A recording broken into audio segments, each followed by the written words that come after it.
Go Figure TV. Revolutionary salute. Revolutionary salute. Like, share, subscribe. Welcome to the House of Revolution. You know I'm your humble host, the Yao Mean of Revolution. And I got some late breaking news the revolutionaries can use. Israel shoots at world diplomats. The world was outraged. And then the next thing you know, 2 Jewish people was killed at the U.S. Embassy. What's going on here? Before we get into that, be sure to wipe your feet. That means hit the like button. You in the House of Revolution. Like, share, subscribe, support the platform, y'all. Well, just when I knew I was going to be bringing y'all this story about what the Israelis did, because this is very disgusting. They shot at world diplomats, people from Europe, Russia, China, Brazil, shot at them. Get away from here. You don't get to see what we're doing to these people. Let's get into it. Shalom, family, salute. This is very disgusting. But, so understand this. Israel shot at world diplomats. World diplomats was upset, especially the EU. They were embarrassed. And then the next thing you know, these Jewish people were killed by a so-called terrorist. We're going to get into that. But we know why the D.C. incident happened. I'm the only one putting this together. We're doing some good work. It happened because Israel had exposed their hand and the EU and everybody was finna get their ass. Now they feel sad for them because of terrorist struck. Could not have come at a worse time for the Israeli government, who doesn't seem to care, incidentally, and it could not have come at a worse time for Israeli-European relations. I'm not clear that the Israeli citizens and even possibly the Israeli government are fully cognizant of the damage about to happen to the Israeli economy if the EU does go ahead and in fact cancels. See? All the economy of Israel. They were finna attack the economy of Israel. Why? Because Israel just shot at the diplomats, world diplomats. Why did they shoot at them? Because Israel is saying nobody can come check on the Palestinians without their permission. You don't get to see what the fuck we doing to the Palestinians. We don't care if you're from America. We don't care if you're from Europe, Russia, China. We will shoot at you to let you know these places is off limits. So the Europeans was finna react until a terrorist attack happened in D.C. We know who did that bullshit in D.C. Or somehow changes the association between Israel and the EU that has made the EU Israel's most significant trading partner. What happened today is an incident that could have finished terribly. And if it did anything at all, it only reinforced the fear of foreign representatives here that the Israeli army has become extremely trigger happy in the West Bank. I want to add one more thing, which is the former Prime Minister Ehud Olmert today in an interview with the British media. He's a former Prime Minister from Netanyahu's own party. He said that Israel is coming dangerously close to war crimes in the West Bank. Dangerously close. Man, please, they've been committing war crimes. Now they shot at y'all goddamn ass. Now they out of line. Well, let's just we need to dig a little deeper. Before we deal with the terrorist attack that happened in D.C., that's a false flag. Let's just deal with Israel shooting at these goddamn people. That's very disgusting, you know. The people just wanted to make sure the Palestinians wasn't starving to death. They didn't want to make sure there wasn't no Nazi-type crimes going on. Israel said y'all had permission to go where we told y'all to go. Any area that we ain't told y'all can go to, you can't go there. Wait a minute. That's probably where you starving people to death at. More than a dozen governments have condemned Israel after its forces opened fire near a convoy of diplomats visiting the Jenin refugee camp in the occupied West Bank. The diplomats, including representatives from the European Union, United Kingdom, China, and Russia, were reportedly... Look how, you see how fast they was running? See, they thought, oh, you know, we the ones, we give them the weapons. We the ones vouching for them at the UN. We from the European Union. They won't shoot at us. Oh, the hell they won't. You get the hell away from here. Fired at by Israeli soldiers after allegedly deviating from an agreed route. No one was injured. Israel's Ministry of Foreign Affairs said troops fired warning shots to distance the group, claiming it was not following the designated path. The reaction from imagine that. Those are world diplomats. You shooting at them because they didn't stay on the path you told them to go to. That's disgusting. Anybody in their right mind would say, well, why is it only certain areas they can go to? They're going to say, oh, the other areas is where the terrorists at, and we're fighting terrorists right now. Well, no, we don't believe that. We don't believe that. We believe you're starving people to death, and there's Nazi-type crimes going on in the occupied territories of Palestine, which Israel, this was crazy. You can't even go to no Palestinian territory without Israel permission. That's crazy that the world said that was okay to Israel to tell people who can and who can't talk to Palestinians. What type of slavery type bullshit is going on here? The international community was swift. Canada summoned the Israeli ambassador and demanded a full investigation. Prime Minister Mark Carney called the incident totally unacceptable and said it was one of many deeply concerning events in the region. The United Kingdom also summoned the Israeli envoy. Minister Hamish Falconer said he had spoken to the affected diplomats and called for the leaders of the Arab world, not the Houthi rebels, they some soldiers, not Hezbollah, they some revolutionaries about their life, not the Iraqi militias, they stand on business. Some of the Syrians who under the leadership of Russia, they still about that, they Arabs. But the main ones have humiliated themselves for all eternity. We don't want to have nothing to do with them as a people. And we must not have anything to do with the bulk of the Arab world who stood down, didn't do shit, didn't fight for their own people. You want to know why? If you won't fight for your own people, we can't trust your ass. We can never trust you. And it's not to the revolutionary Arabs. I already said that. We know who you are. We lock arms with you. I have my own list. I'm paying attention. But the bulk, the majority, we can't fuck with you. You didn't put it on the line when these people doing this shit to the Palestinians. You never helped the black man. We don't. So to my Muslim brothers and sisters out there, they must be very weary of this type of nonsense, getting sucked in too, because all of our brothers and sisters done fell victim to wanting to take a pilgrimage to Mecca and all that. All them people don't even give a shit about the Muslim world like that. They had one order of business, and that's to protect the innocent Muslims in this motherfucking world, like them babies over there in Palestine. They stood down. We will never forget that. For those responsible to be held accountable. Ireland's Prime Minister Michael Martin said he was deeply shocked and horrified, calling the gunfire a violent and intimidatory act that must never be normalized. Italy's Foreign Minister Antonio Tajani demanded that Israel immediately clarify what happened, stressing that threats to diplomats are unacceptable under international law. The Netherlands said, look at Italy trying to sound like they in charge. Could you clarify why you shot at us? What? They shot at you to keep you away from their Nazi-like crimes over there in the Palestinian territories. Europe has humiliated itself, but Israel don't give a shit about no Europe, nigga. They got the Samson plane. Do you know what that is? Anybody can look it up. Do you know that Israel don't have nuclear weapons pointed at Iran and the Arab world? That's a myth. No, they're also pointed at Europe. And Rome in particular. They said they'll wipe Rome off the face of the earth. They hate the Romans, the Pope. They know that a lot of Christian crusades, a lot of that shit, a lot of all that, the Romans are trying to come take territory. So they want to nuke the Europeans any goddamn way. That's a fact.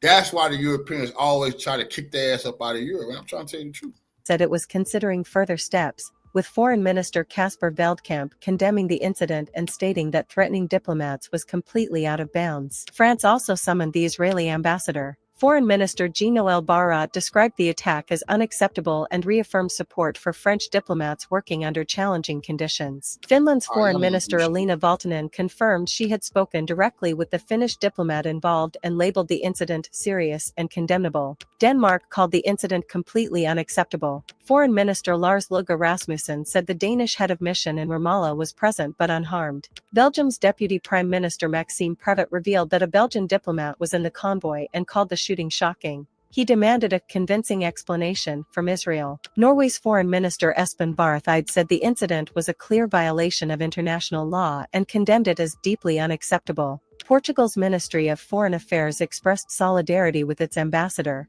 who was also in the delegation, and announced it would take appropriate diplomatic steps. Germany issued a strong condemnation through its Federal Foreign Office, stating the fire was unprovoked and emphasized the importance of diplomatic missions working freely. Slovenia joined other EU members in condemning the gunfire. Its foreign ministry called it a violation of the Vienna Convention and demanded full accountability. Jordan's Ministry of Now, I need you to pay attention to all of the European nations that had to come out and denounce Israel shooting at their goddamn diplomats. They had to say something, even though they wasn't going to do shit. But they have been talking about sanctioning Israel. They have been talking about that. How real it is, I don't know what's going on. But Israel is shooting at that and lets them know you better not ever try that. So the Europeans was hot about this because this was very humiliating them. They had to dive in the sand like some Arabs. They didn't like being treated like the Palestinians, for that fucked them up. You see what I'm saying? But pay attention to, you have all these people denouncing Israel because this is going to make perfect sense to you when we go later on and deal with the Washington, D.C. terrorist attack where a guy showed up and killed 2 Israeli people at the D.C. embassy and screamed, "Free Palestine, free Palestine." If that ain't some MK Ultra type shit, but we'll get in that. of Foreign Affairs labeled the shooting a crime and a clear breach of now, diplomatic the norms. world is not talking about Israel just shooting at them diplomats. Salute for the win here. No, they're not. Now the Europeans in the whole world, not the revolution, but the Europeans in the U.S. who were just talking about sanctioning them for what they did, now standing with them as anti-Semitic hate is at an all-time high. Norms and international law, including the 1961 Vienna Convention. Qatar called the incident a violation of international conventions and held Israeli forces responsible for endangering foreign diplomats in an already volatile region. Turkey condemned the shooting in the strongest terms, calling it part of a wider pattern of Israel's disregard for diplomatic protections and human rights. Egypt demanded urgent clarification and said the attack violated all established diplomatic norms. Uruguay summoned the Israeli ambassador in Montevideo and urged the Israeli government to ensure the safety of diplomatic personnel. Mexico disputed Israel's justification, noting there was no record of the delegation entering a restricted area or being warned in advance. It accused Israel of violating the Vienna Convention. Diplomats from the EU, UK, Russia, and China were all present in the convoy and had coordinated the visit in advance with both the Palestinian. Why did they run? If this is all one big misunderstanding and those diplomats knew it, well, Israel not psychopathic to kill y'all, why'd they run? Because they know the Israelis are psychopaths and they knew they better get their ass up out of there or the Israelis would kill them and say Hamas did it. You better believe that was what the Israel, because if any one of them people got hit, Israel was going to say Hamas did it. The terrorists in this area, we told you to don't be around here. That's a fact.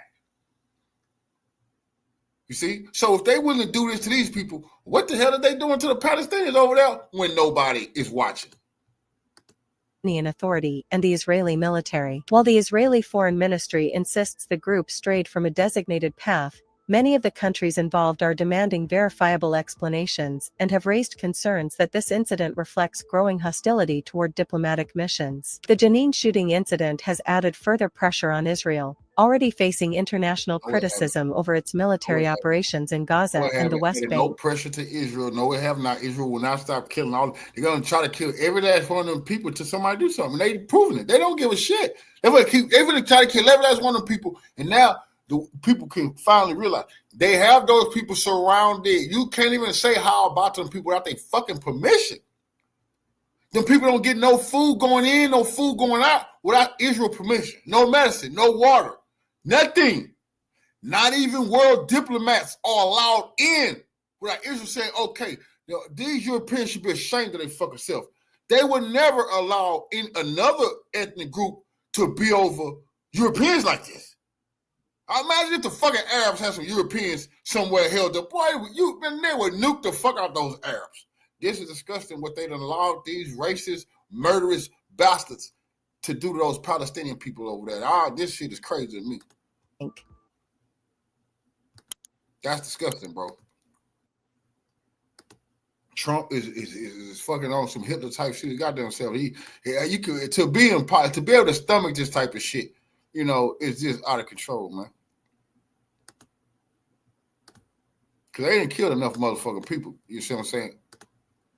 But no, the Europeans, they backed them too much. They're like, nah, hey, we killing them all. And then Trump talking about, yo, this is beautiful property and we can really do some shit. Like, what the fuck are you talking about? That shit don't belong to you? What do you mean you can do some things with this property? So Israel like, yeah, we're going to kill everybody. Then we'll see what we're going to build here. That's disgusting, bro. That's how they did our people. They murder everybody they can murder, then steal all of our shit. Then build on, oh, look at this property right here. There's some nice rivers and streams and ooh, look at these mountains. They don't whack every motherfucker body in the Americas. So there was recently a large delegation of diplomats from countries around the world touring the occupied West Bank. And let's go ahead and put these images up on the screen. And you can see one of them here, doing a sort of talk to the camera, a few of them in the background as well. And then what you'll see unfold is there were shots fired by the IDF in their direction. You can see them become alarmed here and, start to duck and hurriedly move away. Again, these are diplomats from countries around the world, representatives from Austria, Belgium, Bulgaria, Denmark, Finland, France, Germany, Ireland, Italy, Lithuania, Netherlands, Poland, Portugal, Romania, UK, Egypt, Jordan, Morocco, Brazil, Canada. Huge delegation that was fired on, Ryan, by the IDF. And there was a statement put out afterwards this was obviously unbelievable. I couldn't find CNN, MSNBC talking about this, Oh, I have it up here on the screen. We can dig deep into it. No, they tried to hide this. There won't be a breaking story. Israeli military lose their mind and shoots at diplomats. Not just Arabs. No. They do that all day. No, the Europeans had to dive in the dirt and hold, and get out of there, run for their goddamn life. But they try to tell us Israel was a moral army. If they moral, then why the fuck are they shooting at you? You their buddy, right? Shit. Diplomatic crisis. Statement put out afterwards that said something to the effect of, well, they wandered off of their pre-designated path and we regret the inconvenience. Right. So even if you take the official Israeli explanation as true from start to finish, it's still quite unhinged. Yeah. And if you scroll back in the video and look in closely, the New York Times is saying they fired one. Israel is saying, yeah, we shot at you, but we shot at you because you were going down a path we didn't tell you can go down. That's psychopathic. Like, yeah, we shot at your diplomats. That's because we didn't tell them they can go that route. What? They say you're lying, and you didn't tell them where they can and can't go, but why should they need your permission? They're trying to check on these people and make sure they're not being starved to death. And there's no Nazi-type camps. You telling them, fuck no, they're not going to be looking around here. That makes the world believe it is Nazi-type starvation and death camps in the Palestinian territories. And this, when I seen this yesterday, I said, oh, hell yeah. They did that to them people. They definitely got some death camps set up for these people. Warning shots shot into the air, all kinds of euphemisms. The guns look like they're pointed pretty closely. Now, they didn't hit anybody, but the guns looks like a little too close for comfort for a warning shot. And if that scene looks familiar to you, it's Jenin, and it is very close to where Shireen Abu Akleh was shot and killed by an IDF soldier. It's only a few blocks away from there. So their official version is there was an approved route that they were allowed to take through Jenin, and that towards the very end, as they were doing these interviews, they deviated from the route, and that required the Israelis to shoot at them to get them back onto their approved route. The organizers say they did not deviate from the route. This was the approved route. They were in consultation with the Israelis the entire time, and the only people there are diplomats and journalists who were interviewing the diplomats. Setting aside the disagreement over whether or not they're on the route, even if they were slightly off the route, right? In what planet do you fire at them? And then your statements say we regret the inconvenience. And just the authoritarian nature of requiring that, under pain of gunfire, you must stay on this one specific route, also was quite illustrative. And obviously people are going to go, okay, well, if this is how they treat foreign diplomats, from some of their greatest allies from around the world, how do you think that they are treating, the Palestinians that reside there? And so also, Ryan, obviously this comes at a time where you have Europe increasingly speaking out and threatening actions and taking some actions because of the ongoing starvation, because of just how barbaric the latest ground offensive in Gaza truly has been, the high level of deaths, the continued bombing of the rubble and destruction of hospitals. It's gotten to a point where it does sort of feel like there's a bit of a global dam breaking, where people are starting to realize, whether they're heads of state or whether we're going to play you Piers Morgan here in a minute, they're starting to realize the way that history is going to view these actions. Yes, and you've had Spain increasingly cutting economic and military ties with Israel. You had, as you mentioned, the UK, Canada, and France all putting out a joint statement and promising concrete action if Israel doesn't restrain its assault on Gaza and start letting in humanitarian aid. You've had Netanyahu and Macron going back and forth. Now, how outrageous is it? France, Germany, the US, UK, they pretend like they come together and we're going to demand Israel, you let in. You take the aid in there to the people. You take the aid to the Palestinians. Why I remember the US pretending like they was doing something. They killed people, dropping off crates of shit. People dying trying to get that shit sinking to the bottom. That was disgusting. Some of the shit fell on people and killed them crates of shit. Like, are you driving in there? Israel won't let you drive the trucks in there. This is disgusting, bro. A strongly worded statement demanding that more aid get in there to the Palestinians. This is disgusting. Fourth, you've had the free trade agreement between Israel and the EU kind of up for review as a result of these human rights abuses. Yet in the face of this, yesterday, we can put this up. My colleague Jeremy Scahill over Dropsite covered this extraordinary Netanyahu speech where he says that at the end of this operation, Gideon's Chariot, that Israel will control all areas of the Gaza Strip. He said that the U.S. and the other Western allies are in full support of killing what he described as, quote, monsters. This is kind of despite what you might hear, he's saying, from the press, from the Europeans. He talked a lot about full ethnic cleansing of the Gaza Strip and repeatedly put it in Trump's mouth. Mm-hmm. He said he repeatedly used the phrase, quote, Trump's plan. He called it revolutionary. Trump's plan, of course, is that one where he said it's going to become a Riviera on the Mediterranean. He's going to move the Palestinians out to Libya or Trump already said he was going to do that to them. Trump already said the Palestinians got to get the fuck up off that territory. They got to go, period. It's going to be better for them somewhere else. And he just met with all of the Arab leaders. He just met with Qatar and Saudi Arabia and United Arab Emirates. They kissed his ass. And they talk about hundreds of billions and weapons and packages. And that's the Arabs showing the world they some flunkies. And they can't do, they going to go along with this. They don't shit about the Palestinians. And Israel is going to do the ethnic cleansing. They're going to kill everybody. God knows where. Netanyahu said he repeated his stance that Israel will not engage in a permanent ceasefire, only temporary agreements that release Israeli captives, and will continue the war of annihilation with the ultimate aim of implementing what he keeps calling, quote, Trump's plan. And then finally, he says, Netanyahu says it is taking this long to, quote, defeat Hamas because, quote, we want to achieve our goals with minimum loss of IDF soldiers. It won't take another 18 months. And then he added that Israel will only allow aid for Gaza that is distributed in individual meal boxes, not trucks with aid for local distribution, as they've been doing.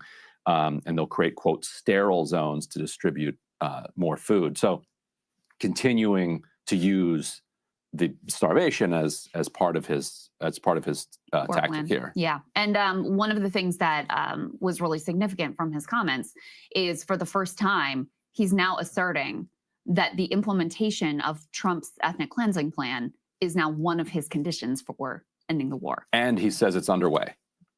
that it's not a future plan, that he is using the starvation to enact this plan. That's a fact. This is all happening. No, he got 4 years. If don't no military rise up, China or Russia or somebody got to step in. That's gonna have to be them. China, Russia, and Iran got to finish this shit and just deal with these people. But Trump done already vouched for this. That's why Benjamin Netanyahu can say the Trump plan. Everybody got to go. We seizing this property. The U.S. president, powerful U.S. president, done already agreed. That's what he want. That's what he want to do. So Israel like, okay, we just gonna keep killing everybody until they leave, so we can do the Trump plan. And he got 4 years to do it. We said we got all the time in the world, 4 years to kill everybody and move them up off this property. While Trump is allegedly, like Biden, Trump is a war, getting very frustrated. Very frustrated behind the scenes. Behind the scenes, very frustrated. And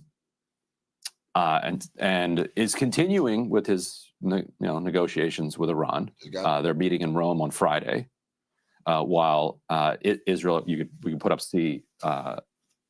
let's put up C3 first, because this is relevant to what we were just talking about. Netanyahu has lots of public support. Like this, he's not going out on a limb here, right? When he's doing this, the survey on Israeli Channel 13 is: does Israel have to let in humanitarian aid to Gaza? 53% of Israelis say no. So 53% of Israelis endorsing. That's 53%. See, so because all they ever do, their new trick in the U.S. is just to like Bernie Sanders or anybody pretend like they're going against Israel, is to go at Benjamin Netanyahu and then say his right-wing government. That's how they try to cover their ass. So we don't like Netanyahu and his right-wing government. What the hell you talking about? The majority of people in Israel agree with him. No, because they want you to believe if they ever just get rid of Netanyahu, what? The majority of the Israelis agree with him. He can do this because they agree with him. They agree with starving and killing those people over there. They agree with that. Just objective war crimes. And 34% saying yes, 13 don't know. I would be interested in the religious breakdown in the subtabs. Right, if 10 to 20% are Palestinian citizens of Israel and they're polled there, or Druze citizens of Israel. Yes, the numbers for Jewish Israelis are almost certainly even higher. Right, those are tipped. The scales are tipped there by that. So putting up C4, relevant to all this is that this is a follow-up to the CNN story from 2 days ago, where CNN reported, based on American intelligence officials leaking to them, that Israel was preparing to strike Iran alone without U.S. support. They should. I mean, because if they even look like they're finna get their ass kicked, France, Britain, the U.S. is going to be forced to help them. Why? Benjamin Netanyahu will be out of his mind not to take this opportunity to at least try to see what the Iranians got. See if they really can do all of the shit they've been talking about. He might as well.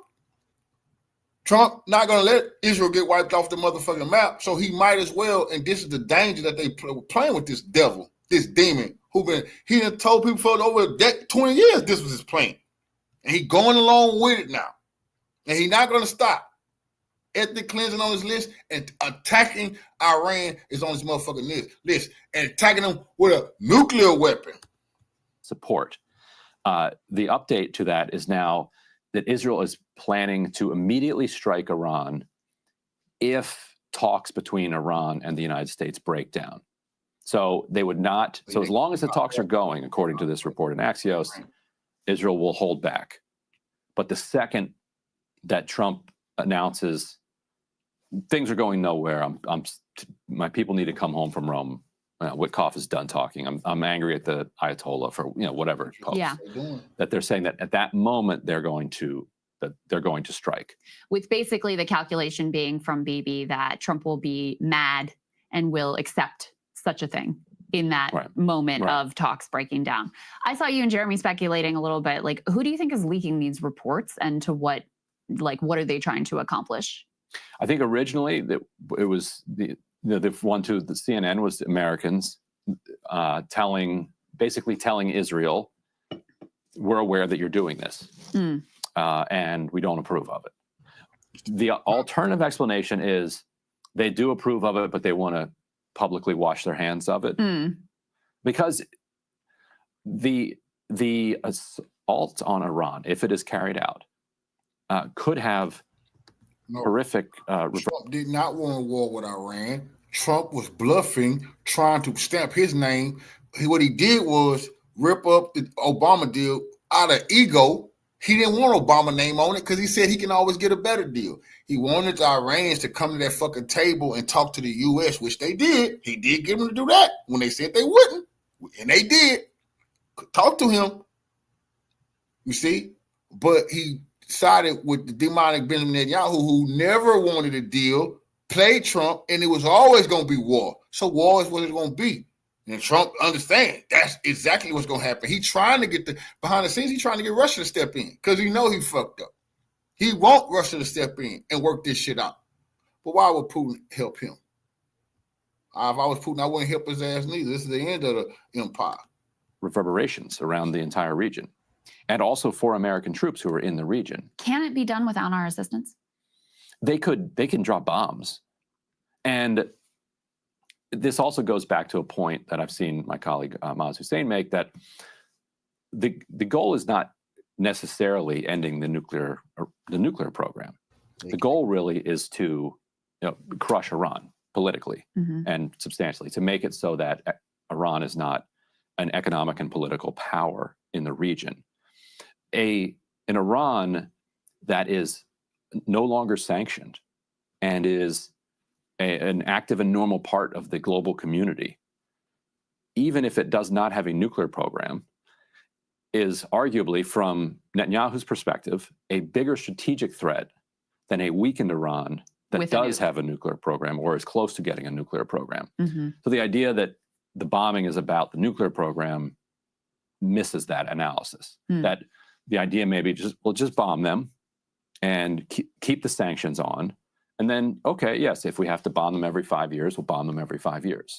We'll just do that endlessly. And the last information that we've gotten out of those nuclear talks is not particularly encouraging, although you just never know with the Trump administration where they're going to end up. But you had Witkoff coming out and saying, Iran don't give a damn about what them people talking about. Iran ready to put in them people for good. The world want them to. Well, right now, okay, so we know that the Israeli soldiers, they terrorists, and they shot at. All right, they shot at world leaders. Okay, now let's look at why the whole world was pissed off, saying, "Oh shit, he might have to sanction them." Who was it? Spain. Spain stopped weapons shipments to Israel and cut ties because Israel shot at their people. And I'd be damned, like clockwork, bam, terrorist attack in D.C., Washington, D.C. So this could have happened anywhere. But no. Put it in Washington, D.C. so everybody get the motherfucking message.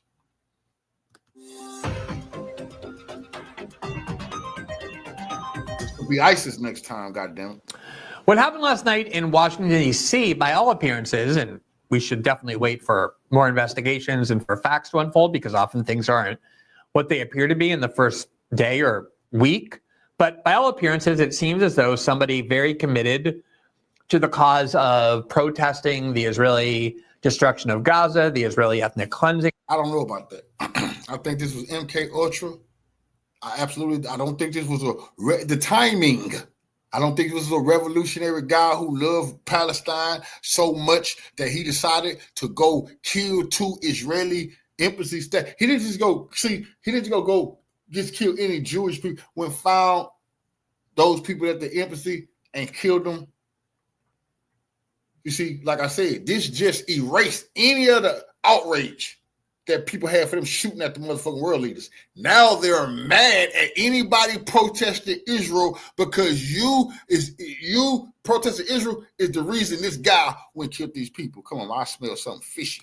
In Gaza, the Israeli genocide in Gaza, decided that even though the world is starting to realize what's going on, even though the U.S. government itself understands that the population is turning against it, that there's simply nothing that will be done to stop the slaughter of Palestinians by Israel. And he therefore decided, based on some very twisted moral reasoning, that he thought it was justified and helpful to go and just randomly gun down 2 young Americans with ties to Israel, though he presumably didn't even know they had ties to Israel at the time that he did it. And one of the victims, the female victim, and it was a couple that was going to be engaged when they went to Israel next week. She was actually somebody who was Jewish, grew up in a Jewish family, had very strong ties to Israel, had often gone there. But when she would go there, she would work. Backstory make me think of Messiah too.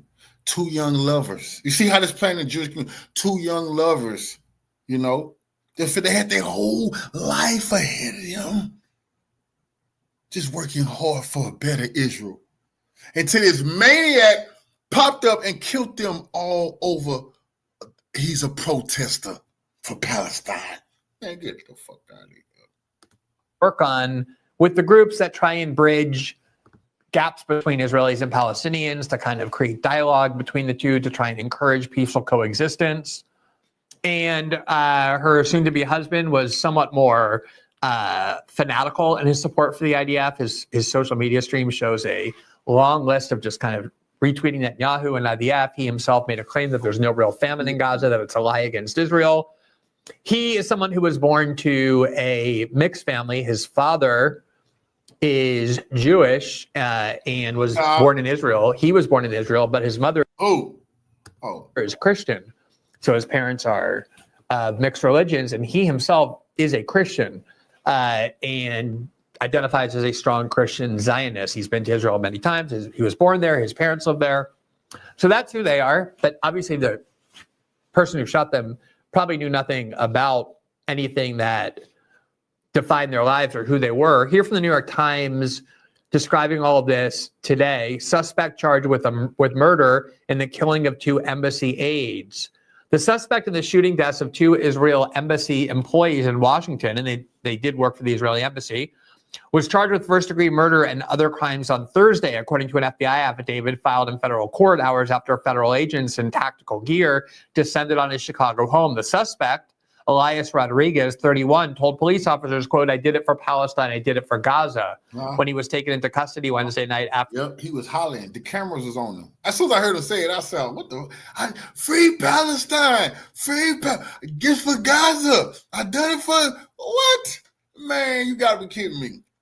No.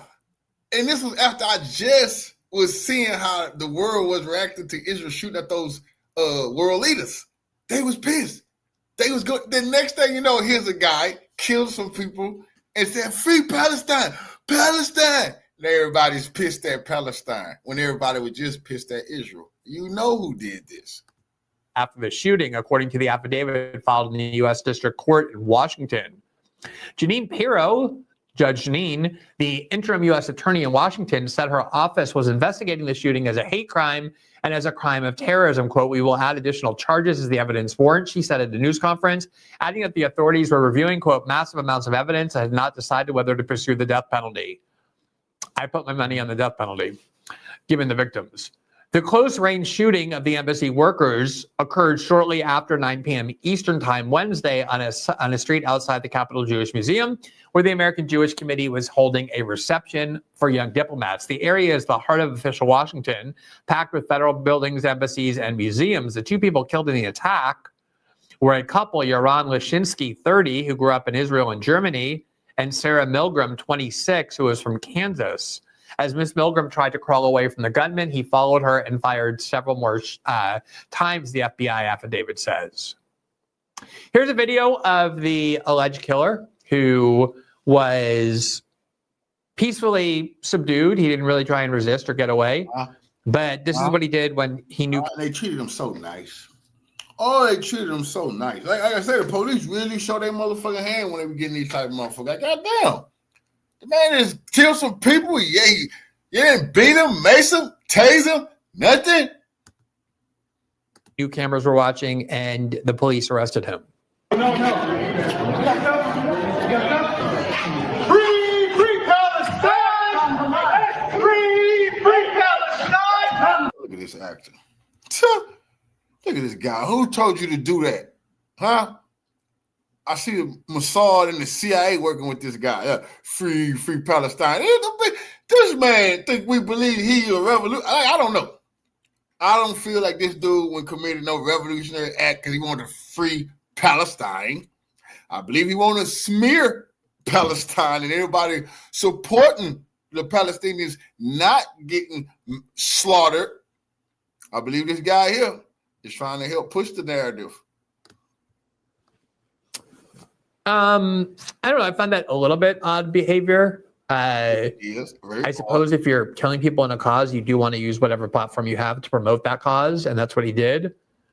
At the same time, he waited for the cameras to be there, and he took this phrase, Free Palestine, that is the most common chant. Come on, man. When Benjamin Netanyahu he popped some bottles. He rubbed his hands like Birdman, laughing. Ha, ha, ha, ha, ha. He loved it when a plane come together because he knew he couldn't got better press. You done mass murdered some young Jewish lovers who had their whole life ahead of them, and you killed them over Hamas? This is what they've been saying you protesters was going to do. So when you come onto a platform like this and say that genocide is wrong, it's wrong, the slaughter going on Palestine, they're going to say, hey, you could be helping this guys like this. You see? You could be preaching hate. Y'all see where this shit going, man? Just so we know who did this. And people who oppose the Israeli destruction of Gaza and in public clearly linked it to the murders he had just committed automatically. In a lot of people's eyes, dirtying that phrase as though that phrase now is somehow, or people who say it are somehow responsible for his murderous acts. Oh, yeah. You can't say that. The accused killer left a manifesto. A lot of times these manifestos left by these kind of killers are very... Now, this is the telltale sign. The manifesto, it's always the CIA, they lead a manifesto. It's always the government when they manifesto found. So how did y'all get the manifesto so early? It's a few manifestos that y'all haven't released yet here in America that we've been waiting on. They haven't released them yet. We've been wanting to see them.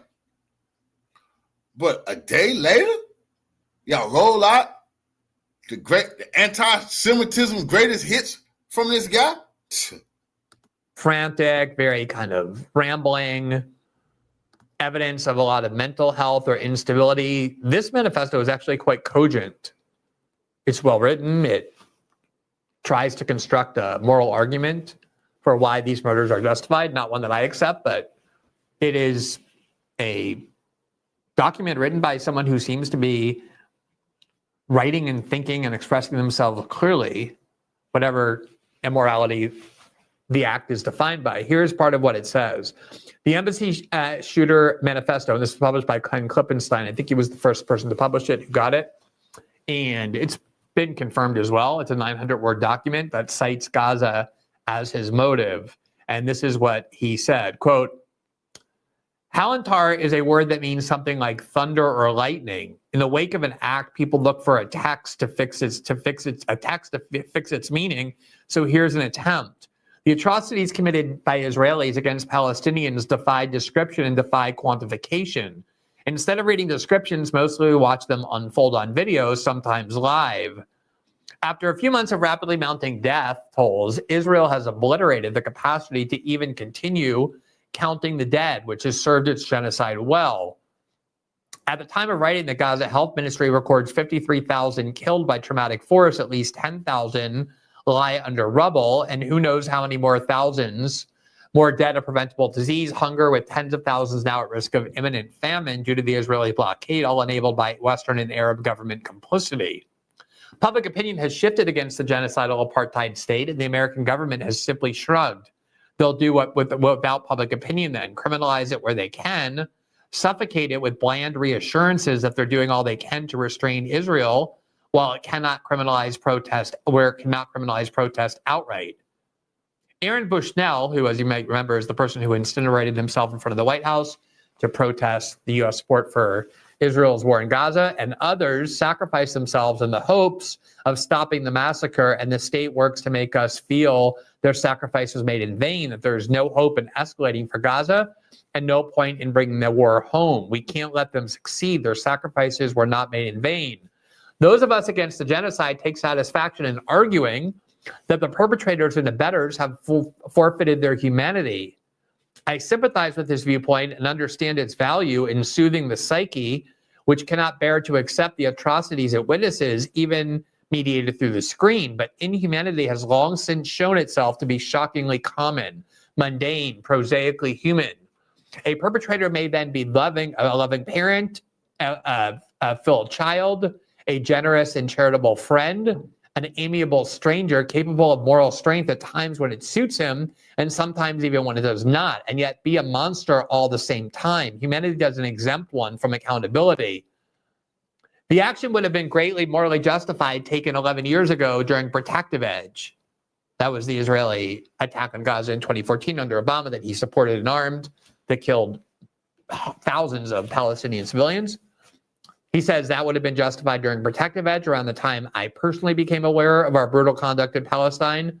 But I think to most Americans, such an action would have been illegible, would seem insane. I am glad that today, at least, there are many Americans for which the action will be highly legible, and in some funny way, the only sane thing to do. I love you, Mom, Dad, baby, sis, the rest of my family, including you. Oh, free Palestine, Elias Rodriguez. Now, let me just say something about the moral framework at play, at least in my view here. And I talked about this after October 7th as well. There is a notion, there is a idea that the Western world itself embraces, that if you decide people are engaged in violence and murder and destruction to a sufficient extent, you have the right to go and use violence against them to kill them. We've done that all around the world. We've bombed wedding parties and multiple different countries, and then we justified it on the ground. Oh, there was some bad guy there. We were doing it up until recently in Yemen, killing huge numbers of civilians to say, oh, there was some Houthi among them that is a terrorist that's doing bad things. And obviously the Israelis are doing that to an unprecedented extent in Gaza. They think there's anybody remotely displeasing to the Israeli government, and they'll just take out an entire refugee camp or burn people to death in tents, blow up hospitals and schools and mosques and UN shelters in order to kill them. So this is not a standard, the idea that you can go and use violence against people who are using violence as well. Wars are based on this, assassinations are based on this, all of which the West has done. But if you're going to do something like this, if you're going to say, okay, I believe that the war in Gaza is not really even a war. The destruction of Gaza by this extremely powerful army backed by the world's richest and most powerful country has gotten to the point so severely. Let's say you're, someone in 1942 and you're aware of the Holocaust and you say, like, I have to go do something. I have to target a German general or a German leader who's responsible for this. And there were assassination attempts on Adolf Hitler. And there were Nazis who were murdered, and we look back on those as noble and just.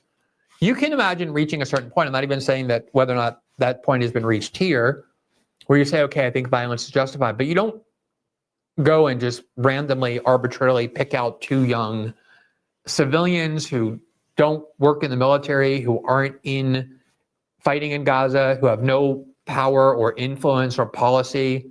It's a very softball and pointless and counterproductive and I think immoral way to carry out this notion that sometimes violence is justified to stop worse violence. It's strategically self-destructive for sure, but way worse than that. I think it's just inherently immoral. I thought one of the things that the murder of the CEO of that large healthcare company by Luigi would have taught. What's that? Yeah, United Healthcare. It's such a generic name, but it's what I meant. When Luigi killed the CEO of United Healthcare in protest of a healthcare system and an insurance scheme that most people believe are inhumane. You pay premiums, and then when you finally actually need the coverage, they find all kinds of ways to deny it, making huge amounts of money off sick people who are in desperate need of healthcare and denying it all the time. he didn't go and just wait outside the building and just kill people who randomly walked out, like receptionists or, HR people or bookkeepers. He planned and for a long time and came up with a scheme to kill the CEO. So you're actually using violence against somebody who's actually responsible for the crimes and violence that you believe is being imposed. And this idea of just going and randomly killing people who you have no idea who these people are, or even if you do, I mean, they're low-level Israeli staffers. There's nothing, absolutely no moral justification for that kind of violence. Yeah. And predictably, it's being used, and it's so predictable, and being exploited to try and demonize and even criminalize the pro-Palestinian movement, the movement against the Israeli war in Gaza. Look, they did it. Nonetheless, he did lay out a clear framework. He was obviously thinking clearly. There's always the possibility that of a false flag or whatever. This is always something that should be investigated. There's nothing you could do to guarantee a weakening or an attack on the anti-war, anti-Israel movement than going and just randomly shooting to a couple in their 20s in cold blood, pumping bullets into someone's head while they're crawling away, and then screaming free Palestine, then this. But, usually it's Occam's razor, and I'm sure there are people who believe in violence against Israelis or people who work for the Israeli government. And so that seems to have been what this is. And I think, obviously, the person responsible for this violence, for these deaths, for this murder, is the person who went and pulled the trigger.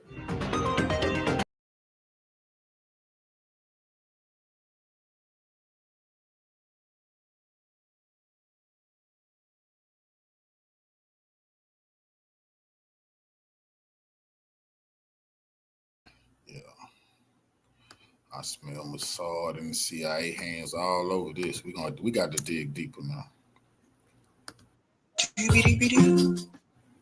Wednesday night, We got to look deeper. 2 Israeli embassy staffers were killed in Washington, D.C. after they were leaving a Jewish museum. And the perpetrator has already been arrested, apparently waited around, basically turned himself in. They left him outside while he was handcuffed. Something about the events that unfolded Wednesday night do not seem right to me. It seems somewhat suspicious, especially considering the events that happened before that shooting, which we'll get into. So I want to start off with this first as we dive into that. There is a project called Project Esther. Are you familiar with this? You guys heard about this? A national strategy to combat anti-Semitism, right? So let's get into the thick of this. Key takeaways. America, anti-Israel, anti-Zionist, and anti-American pro-Palestinian movement is part of a global Hamas support network. Pay attention to this, guys. 2, supported by activists and funders dedicated to destroying capitalism and democracy, the HSN benefits from the support and training of America's overseas enemies. Everybody pay attention. 3, the National Task Force to Combat Anti-Semitism intends to enlist partners in a coordinated effort to combat the scourge of anti-Semitism in the United States. This project, folks, I want everyone to pay attention, because what they are saying, it says supported by activists and funders dedicated to the destruction of capitalism and democracy. It says HSN benefits from the support and training of America's overseas enemies and seeks to achieve its goal by taking advantage of our open society, corrupting our education system, leveraging the American media, co-opting the federal government, and relying on the American Jewish community's complacency. Project Esther. This project is happening as a way to supposedly combat anti-Semitism, but make no mistake, I've been reading about this for quite some time. The step here is to go further than Biden did. They actually say that, to go further than Biden did and to weed it out. So notice the language that is used. They mention the protesters. What Project Esther is trying to prove is that the people who participated in the pro-Palestinian protests are basically being funded by Hamas network. They've been funded by these groups overseas. Therefore, they can call you a terrorist, a domestic terrorist. Pay close attention. They mention here that they're corrupting our education system. That means they're going to go into the schools. One of the things they're going to want to do is they're going to try to change the curriculum. This is very important. They're going to try to change things. They may try to make it so that certain classes that don't cover history in the way that they want it covered, that those classes will be pulled from the schools. This also means that people will lose jobs. This project is the next step to silence and criminalize people who are critical of Israel. And they have a whole layout as to how they want to do this. I'm telling you about Project Esther as we get into this story, because what happened on Wednesday night, first and foremost, Savvy Sab podcast does not condemn violence. We make this very clear. But what happened Wednesday night, to me, the way the events unfolded and the connections that the alleged shooter has and the groups that he's allegedly connected to, it all seems to me as though this was scripted. It seems a little too real. And another thing that I want to mention, you got to question the timing of it. So let's get into what happened Wednesday night. So 2 Israeli embassy staffers were shot and killed in DC. We're going to get into who they are. But first and foremost, I want you to hear what the DC police chief had to say after the event. Both victims succumbed to their injuries. The preliminary investigation indicates that both victims were exiting an event at the cap side of the museum. He approached a group of 4 people, produced a handgun, and opened fire, striking both of our decedents. After the shooting. Oh, sorry. I didn't mean to say that. Did I say that, Eric? Oh, yeah. Apparently I said, okay, I misspoke. Savvy Sab's podcast does condemn violence. Sorry. Sorry, guys. Let's go on. The suspect then entered the museum and was detained by event security. Once in handcuffs, the suspect identified where he discarded the weapon, and that weapon has been recovered, and he implied that he committed the offense. The suspect chanted, "Free, free Palestine," while in custody. The suspect has been tentatively identified as 30-year-old Elias Rodriguez of Chicago, Illinois. Our MPD case detectives are leading this investigation. Okay. So his name is Elias Rodriguez. Before he was even named, I saw people on social media saying, oh, it's probably one of those radical, pro-Palestinian protesters. Some people were saying it's probably an illegal immigrant. He's not an illegal immigrant. He was born and raised in Chicago. We'll get into his background. So you notice that the DC chief there said that he said free, free Palestine, right? So let's go on a little bit more. Because even when you watch this on display, to me, it just feels scripted. Watch this. So this is Elias Rodriguez here. No.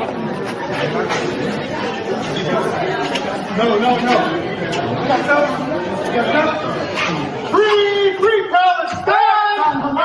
Free, free Palestine! Free, free Palestine! No.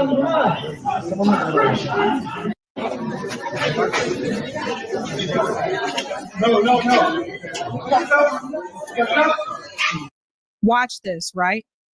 So he waits until they put the handcuffs on him, and then free Palestine! To me, it almost felt like this was scripted. First of all, a couple of things I noticed about this. Look at the way that he's dressed. Why is he wearing a suit? They said that at first he tried to enter the building. I guess he couldn't get in. And then he waited around. And then when people started to exit, he shot and killed 2 of them.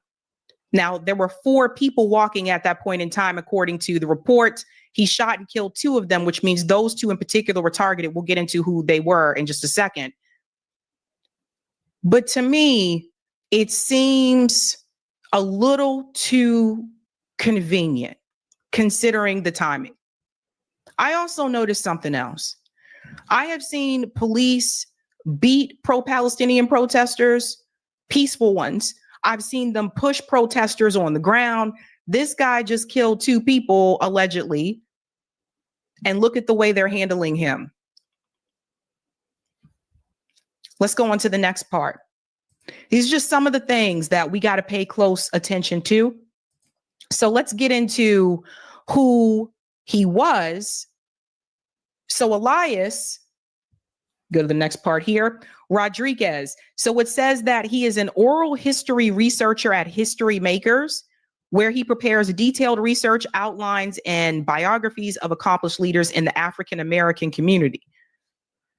In the African American community. This is interesting, huh? Born and raised in Chicago, Illinois, he holds a BA degree in English from the University of Illinois, Chicago.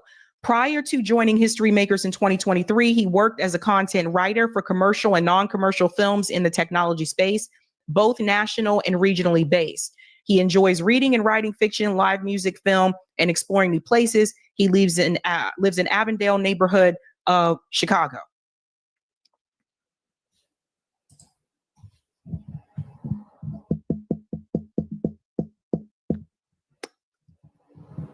The African American community, huh? Let's go to a little bit more here. The other thing about Elias, apparently in 2017, he was a member of PSL, the Party for Socialism and Liberation, one of the local chapters. But according to PSL, he is no longer a member of that organization. Apparently, he was just a member in 2017. They put out a statement here. We reject any attempt to associate PSL with the DC shooting. Elias Rodriguez is not a member of the PSL. He had a brief association with one branch of the PSL that ended in 2017. We know of no contact with him in over 7 years. We have nothing to do with the shooting and do not support it.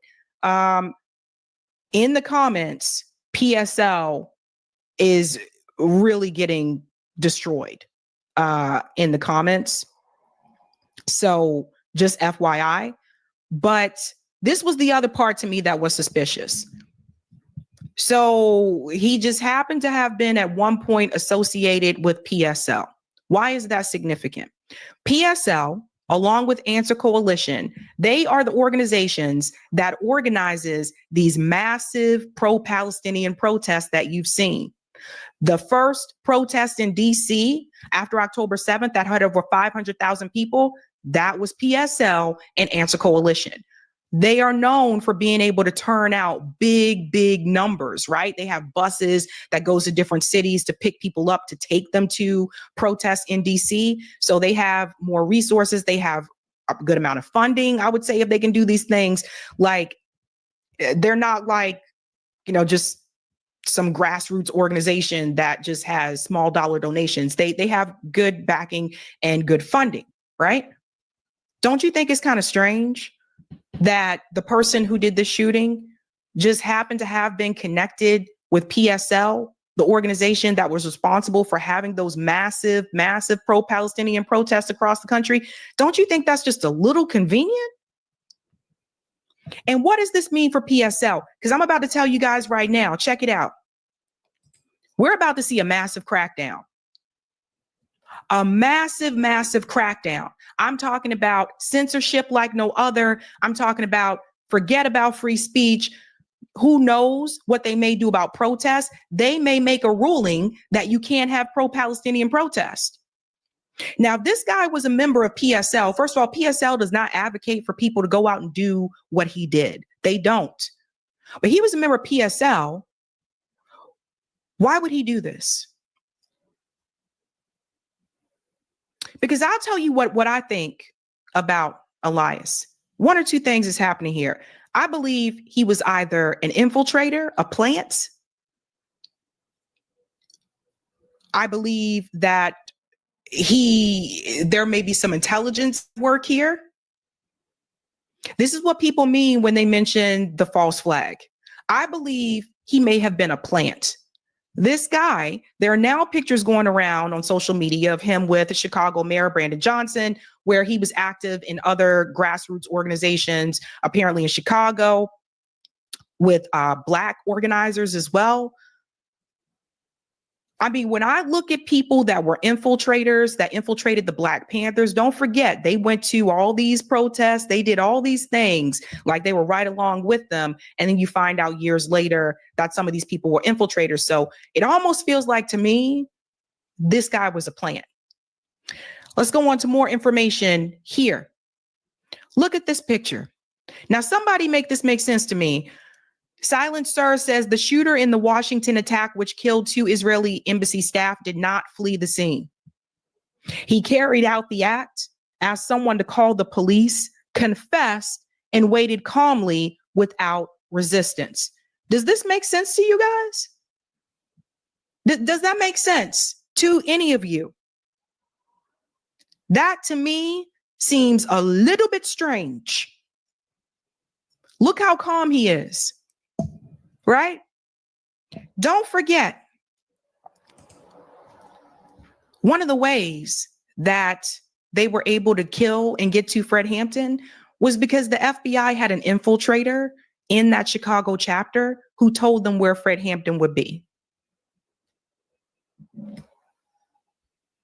So this guy just sitting here like this. Hello, I'm here. Come arrest me. That don't seem odd to you guys? It was also interesting to me, like I said, there were 4 people apparently that departed at that time and he targeted 2. Right? Let's see who those 2 were. Yaron Lashinsky. Yaron Lashinsky.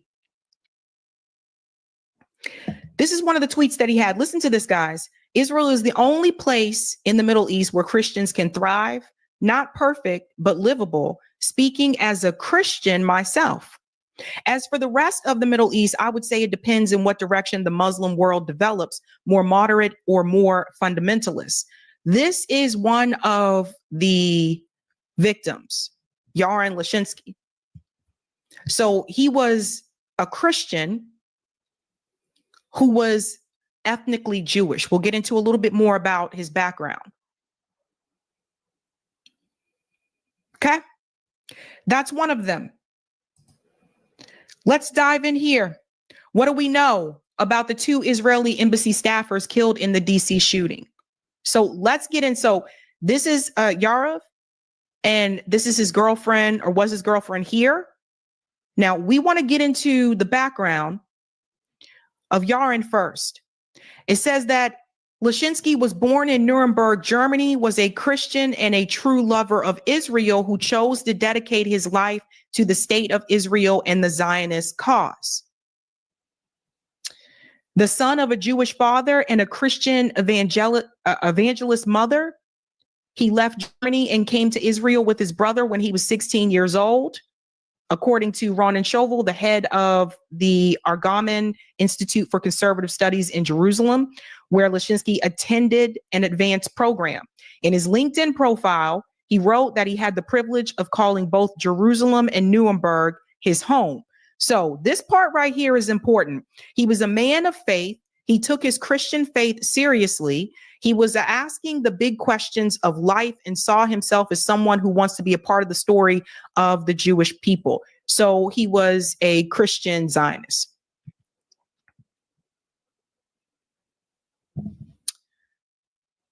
During his work, the past 2 years as a research assistant at the Israeli embassy in DC, he was responsible for keeping the department up to date on important events in the Middle East and North Africa, conducting research on topics of interest to our diplomatic staff, liaison with other diplomatic missions, maintaining relationships with the local think tank community, and helping organize the delegation visits from various Israeli ministries. Now, check this part out. He served in the Israel Defense Forces for 3 years. So he was a member of the IDF, at least for 3 years. This is why I say these two people were targeted. And if you look at his social media profile, if you look at his account on Twitter, it's all like pro-Israel. He was also very, I don't know to say the word, but very, I guess, adamant against the Houthis, Ansar Allah. He supported what Israel was doing. He supported the expansion of Israel. He supported the Palestinian people being removed from Gaza. That's who this was. Now, I find something very interesting that I have to say to you guys. I watched a couple of people in independent media cover this, and I watched corporate media cover it. And what it was sad to see is that some of the people who covered this in independent media did not mention to their viewers that he was a former member of the IDF. He volunteered. I think that's important. Let's get into his girlfriend, Sarah Lynn Milgram. Milgram worked in the embassy's Department of Public Diplomacy for almost 2 years, beginning in November 2023, according to her LinkedIn profile. That would have been right after October 7th. She described herself as a dynamic professional. She was an American citizen, according to the Associated Press. Before her time, listen to this, before her time at the embassy, she worked in Tel Aviv for Tech to Peace, which provides high-tech and entrepreneurial training alongside conflict dialogue to young Palestinians and Israelis. Tech to Peace said in a statement on Thursday that Milgram was a devoted and active volunteer in our community, and she was a deeply curious person. She brought people together with empathy and purpose, and her dedication to building a better future was evident in everything she did. Her voice and spirit will be profoundly missed. So these are the two people that were killed. Now, let's go on a little bit further, shall we? Israeli embassy employee killed in Washington had served in the Israeli military, openly supported Gaza genocide. One of the Israeli embassy employees, Yaron Lashinsky, had served in Israeli military and dismissed UN warnings about mass child deaths from starvation in Gaza as a blood libel. Days before his death, he endorsed Israel's Gideon Chariots operation, an official strategy to occupy and seize full control of Gaza through a ground invasion, forcibly displace its population to a southern enclave, and restrict humanitarian aid to the bare minimum.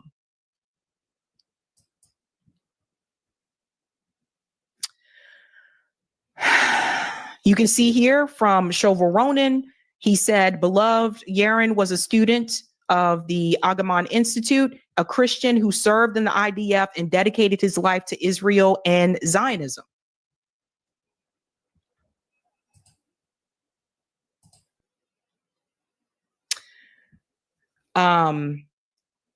It looks like this one was removed. That's interesting.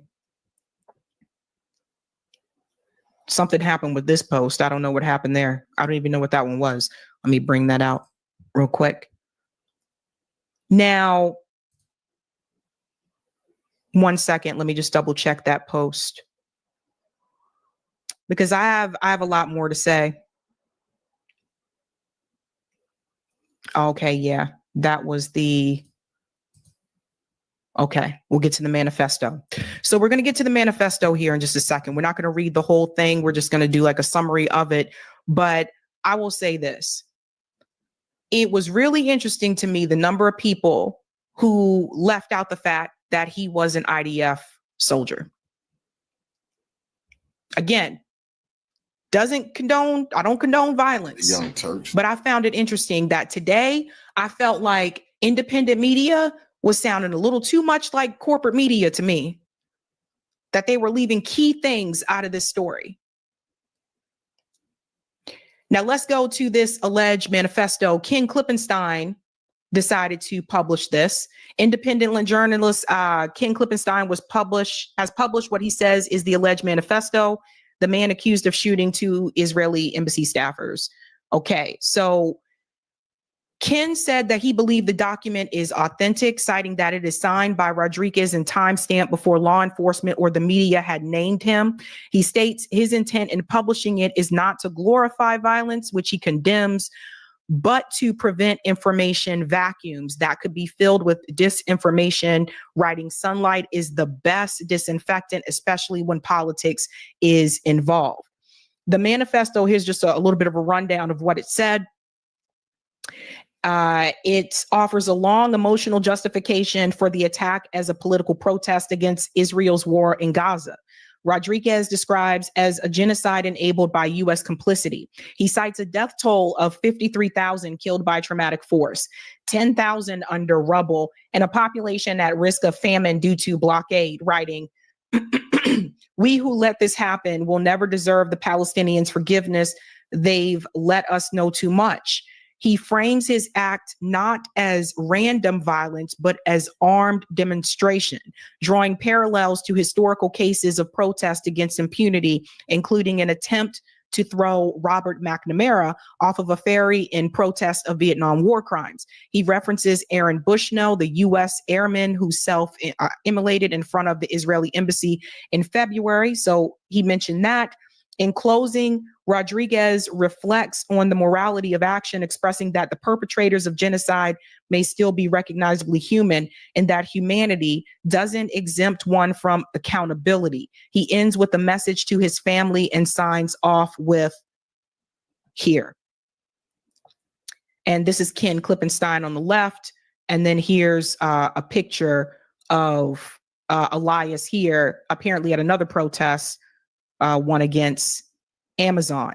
Notice again, if you look at the sign, it says Answer Coalition, answerchicago.org. I told you, them and PSL are the ones that usually work together to organize those massive protests. So I have to say this, as I told you before, this just seems a little too convenient.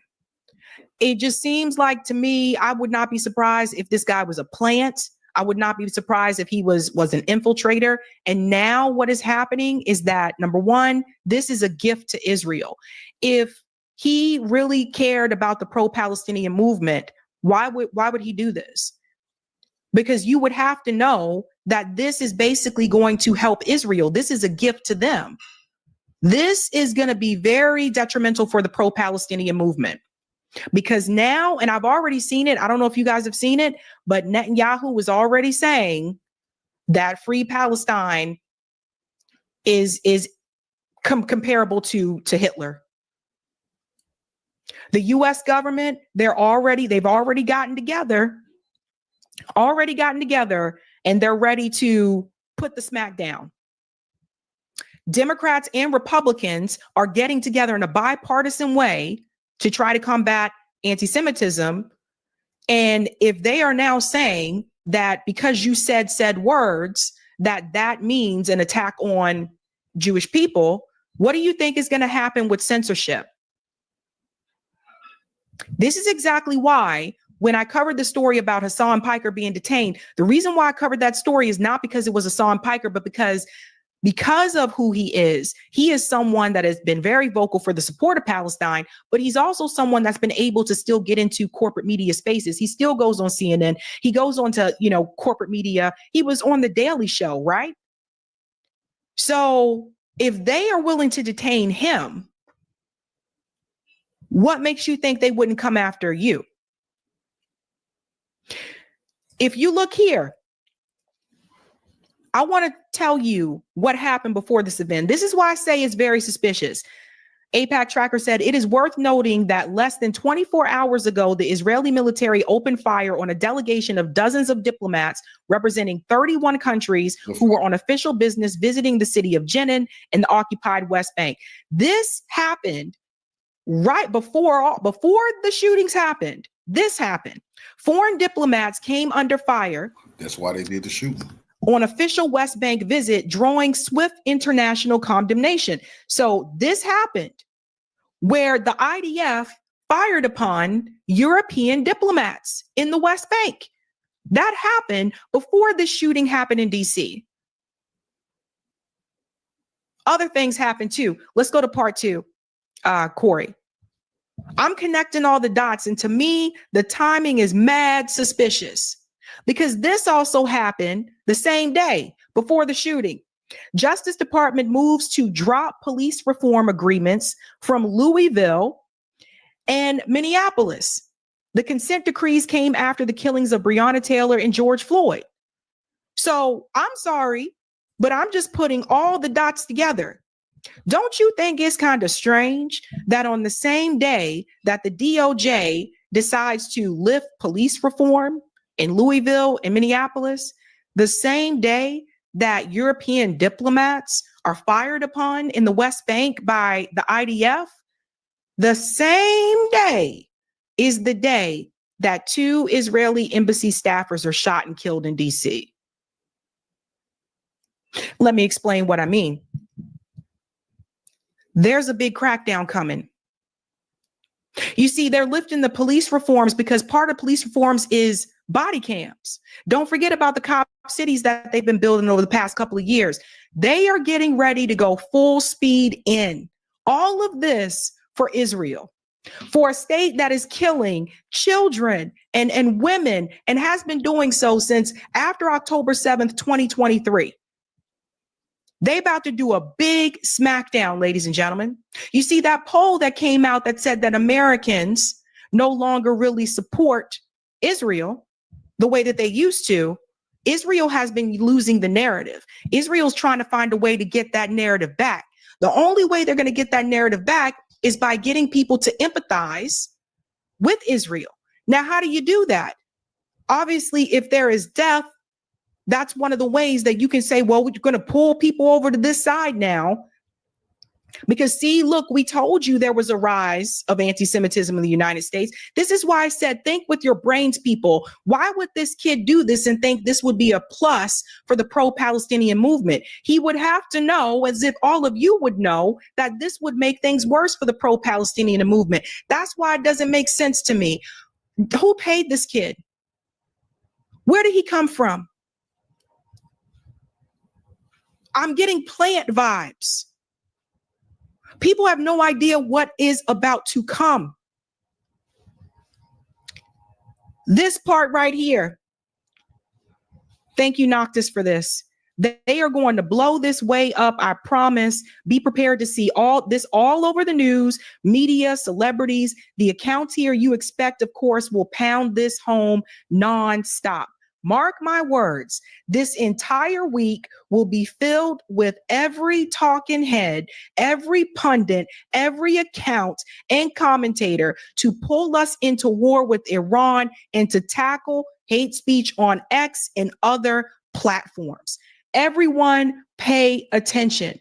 Again, don't you think it's just a little convenient? So listen to what Pam Bondi says here. Mayor, thank you. Chief, thank you. Ambassador, our hearts go out to you and your staff. I spoke to the President of the United States multiple times tonight on behalf of the President. His prayers are with all of us, all of the Jewish community, everyone in Washington, D.C., state, local, and federal agencies, and our great U.S. Attorney, Jeanine Pirro, who will be prosecuting this case. We'll be doing everything in our power to keep all citizens safe, especially tonight, our Jewish community. Our prayers go out. We have the FBI, all of our federal agencies will work hand in hand with you, Chief, as we have done, and you, Mayor, to do everything we can to keep our citizens safe. We will follow the facts. We will follow the law. And this defendant, if charged, will be prosecuted to the fullest extent. Mayor. Okay. They are about to try to, I believe, unleash massive protections. Don't be surprised if at some point, well, it's Thursday now, but who knows what will happen tomorrow. Don't be surprised if at some point they're rushing through urgent legislation And I'm going to explain to you, like, we'll talk a little bit more about it on call-in because there's just some things I don't even want to get into, like, on here, to be honest with you. But when I say something ain't right, it's not right. I'm going to try to tell you guys, this is not going to make things better. Wait till you hear what this guy said. See, I'm telling you, they're going all in now. Shout out to Blakely for capturing this. This line was kind enough to hand me the phone. On the other line was the President of the United States, Donald Trump, and told me that his administration is going to do everything it can possibly do to fight and end anti-Semitism and the hatred that's being directed, the demonization and delegitimization of the state of Israel. Together with President Trump, our Prime Minister, Benjamin Netanyahu, will stand. Excuse me, what? Did you guys see that? Did you see how we tried to slide that in there? Other than saying what is a pretty normal standard thing to say when something like this happens. Hey, condolences to your family. We condemn this attack. We're going to do everything we can to fight hate and fight anti-Semitism and find out the reason for this because it just happened and they haven't even investigated it. He immediately pivots to, oh, President Trump said his administration will do everything we can to do to fight hate and anti-Semitism. Okay. And the delegitimization and demonization of the state of Israel. Excuse me? Did everybody hear that? See, he said it very quickly, but the thing is, he slipped in the state of Israel. So they may try to make it now that if you criticize the state of Israel, they may try to say that's a crime. Like, get ready for it, folks. I'm telling everybody right now, get ready for it. This is why I say this all seems to be a little bit too convenient to me. Because the American people, for the most part, most of us, we know what's going on in Gaza. We know what they're doing to the people. A lot of us know about the history more so now, especially after October 7th. More people chose to educate themselves about what was going on. So now it's almost like we got to find another way to shut them up and to stop them from protesting. We got to find another way to silence them. And don't get it twisted, fam. Some of our Western allies are not too keen with this either. Canada, France, and the UK have announced that they're going to put sanctions on Israel because of what they're doing in Gaza. That was just announced. Israel has lost the world stage. They have lost a lot of support. So now you see everything's coming into work. I feel like this would be a last-ditch effort. What happened last night, I feel like that will be a last-ditch effort. Again, I do not condone violence, but the timing of this is suspect as hell. I just want everyone to wake up to that. The timing of it all. So I'm glad that Blakely caught that part because I didn't see that last night. You can already see it happening now. Look at what they're doing. Make no mistake. If you screamed free Palestine, you helped pull the trigger. Everybody see this? It's already starting, folks. It's already starting. The U.S. is about to become, and I'll tell you, if you're one of the people and you've been waiting to leave the U.S., now might be your time. It's all starting to happen. So you see what they're doing? It's been all over social media, and not just social media, also on CNN, because Jonathan Greenblatt from the ADL went right on to CNN and points his fingers at Hassan Piker for the reason why this happened.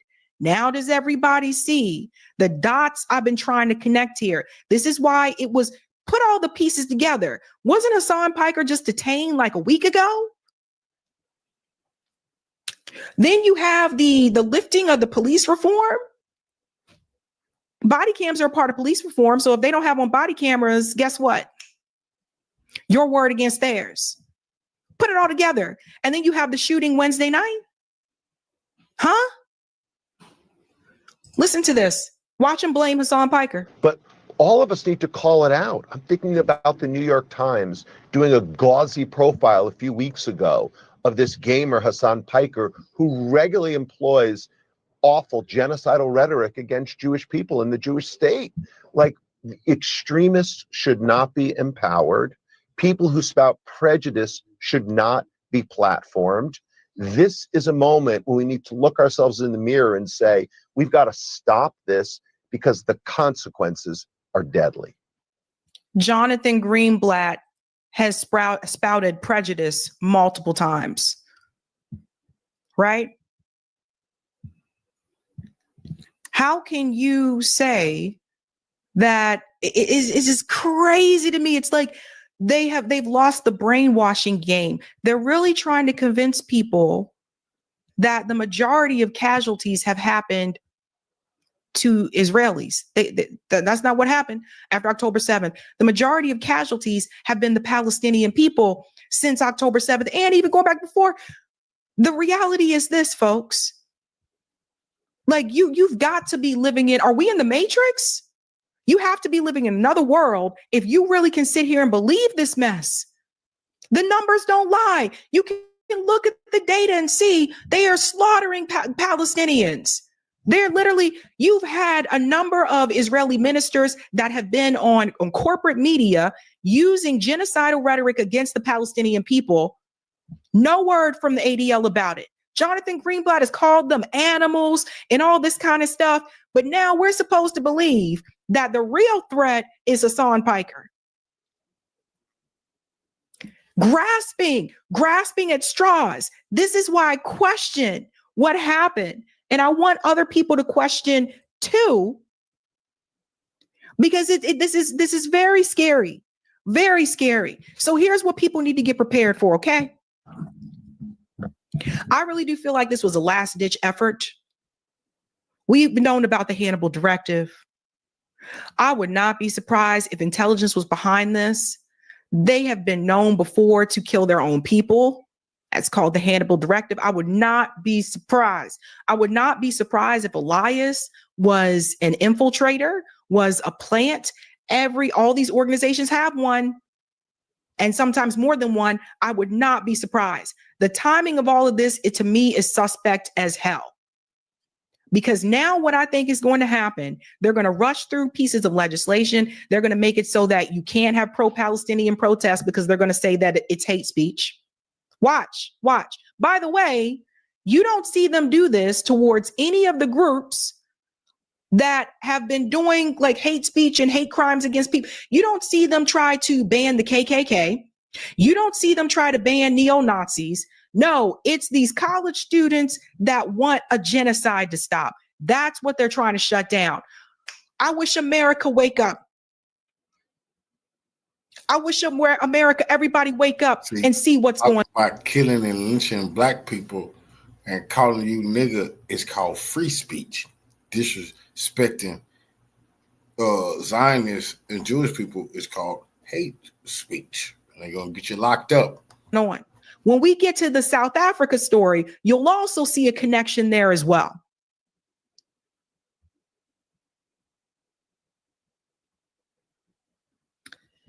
Protest, free speech. Don't be surprised if they start removing people from X. Facebook has been notorious for removing people. Don't be surprised if they remove people from X, Facebook, Instagram, YouTube, etc. Don't be surprised with Rumble either. Because what they're going to, and by the way, Chuck Schumer would get on board with it too. They're going to have bipartisan support. But they couldn't get bipartisan support to get the police stop killing unarmed black people. And what I'm really, really concerned about is the unfortunate part about this is you do have people that have been, allies, and you have people that have had solidarity with the Palestinian people. You have people like who are Jewish, like Katie Halper, like Max Blumenthal, like Aaron Mate, like a lot of the protesters that were on the campuses were Jewish students. You have that solidarity. And what I'm really, really, really, really afraid of is that once they ramp up the censorship, I think they'll probably ramp up surveillance. I'm really afraid that it's going to make people feel as though they don't want to interact with said group, because they're afraid they're going to have to walk on eggshells because they may be accused of being anti-Semitic. What are we doing? Where is this country going? None of this is America first. This is Israel first. And if you can't criticize the state of Israel, we're headed for scary times.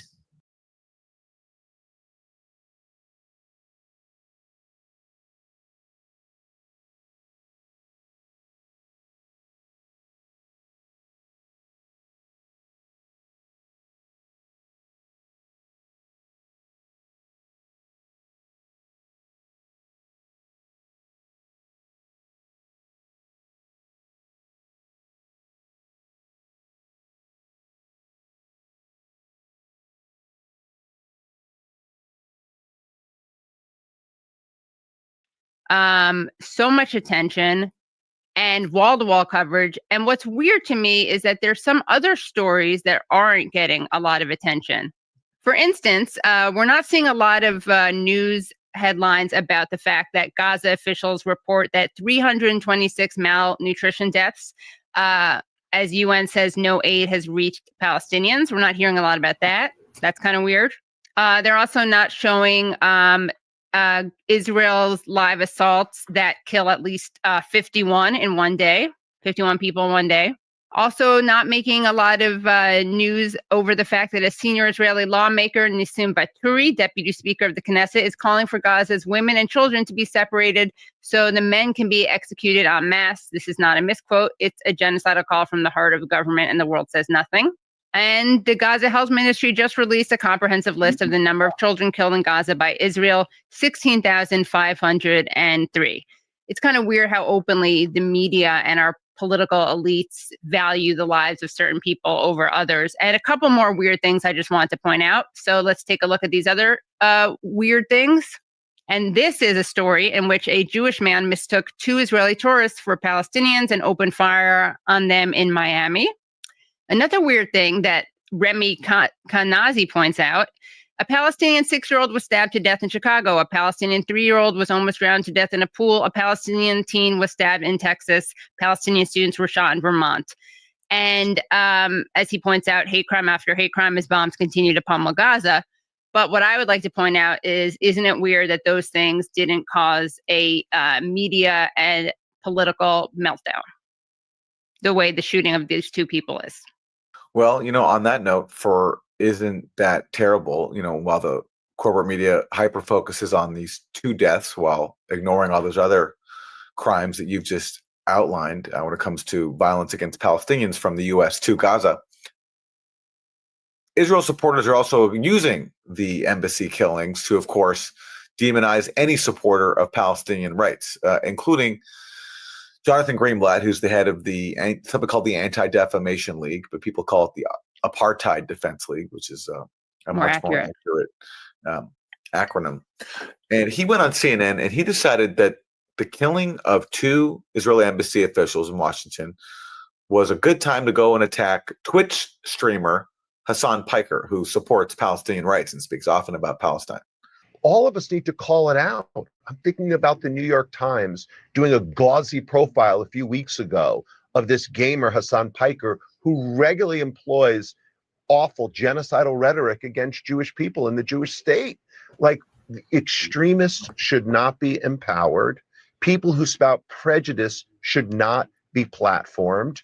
This is a moment when we need to look ourselves in the mirror and say, we've got to stop this because the consequences are deadly. Yeah, look yourself in the mirror and ask, do I ever put out genocidal rhetoric? And yes, I do, because I'm Jonathan Greenblatt. That's what I do all the time. And if you're the CNN host and someone says, yeah, that this streamer, Hassan Piker, adopts genocidal language, then doesn't it occur to you to say, okay, so what's an example? Like, what did he say? Exactly. Like you make an allegation, a very serious allegation against someone, like a public personality like Hassan Piker. Don't you want to back it up with some evidence? Aren't you CNN? Aren't you supposed to care about some remote connection to basic facts? And of course, there are none, because Jonathan Greenblatt smearing Hassan Piker, as many people are doing. I think what's going on there, it's like people like Jonathan Greenblatt, they love the New York Times. They love to pick it up. It reinforces their worldview, because the New York Times is constantly parroting Israeli propaganda. Occasionally, they'll throw in some token acknowledgments of Palestinian rights. But for the most part, it serves as Israeli propaganda. And Jonathan Greenblatt's still mad that he saw Hassan Piker get a nice profile in the New York Times. It just can't happen. You have to have like 100% complete uniformity. You can't just tolerate, if you're Jonathan Greenblatt, 99% uniformity with Israel. So he wants to go on CNN and complain about it. Well, if you think it's terrible that the ADL is blaming Hassan for the shooting, you may be interested to know who the Israeli government is blaming for the shooting, and that would be none other than Israel's Democratic Party leader, Yair Golan, who is also a reserve major general in the IDF and former soldier and commander himself. He said on Israeli public radio on Tuesday that Israel is, quote, on the way to becoming a pariah state like South Africa was, if we don't return to acting like a sane country. And he also said that Israel kills babies as a hobby. So, according to the Israeli government, the shooting that happened in Washington, D.C. is this person's fault. Israeli Heritage Minister Amihai Eliyahu said that Yair Golan's blood libels echo among Nazis and Israel haters around the world. We are now paying the price for them in the deadly attack in Washington, and history teaches us that we will pay more in the future. Yair, the blood of the embassy workers is on your and your colleagues' hands. My sincere condolences to the families of the murder.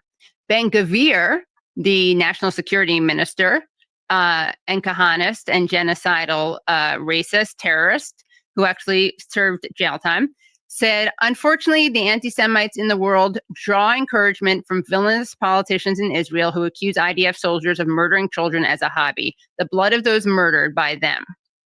And those have been your 4 basic food groups.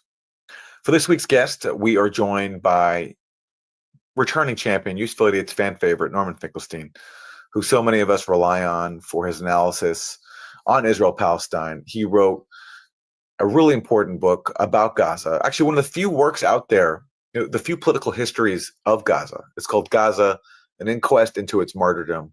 That's a vital read. And he has a new book coming out later this year called Gaza's Gravediggers, an inquiry into corruption in high places. And this is where Norman takes a look at the world's highest court, International Criminal Court, and how basically for all the activity that's happened there, and there have been arrest warrants against Israeli leaders, Benjamin Netanyahu and Yoav Gallant, that's also been a source of a huge cover-up of not holding Israel to account for war crimes. And that's what Norman focuses on in his forthcoming book. But today, on today's show, we're going to talk about all the latest in Gaza and Norman's unfortunately very bleak outlook for the future. So let's go to Norman Finkelstein.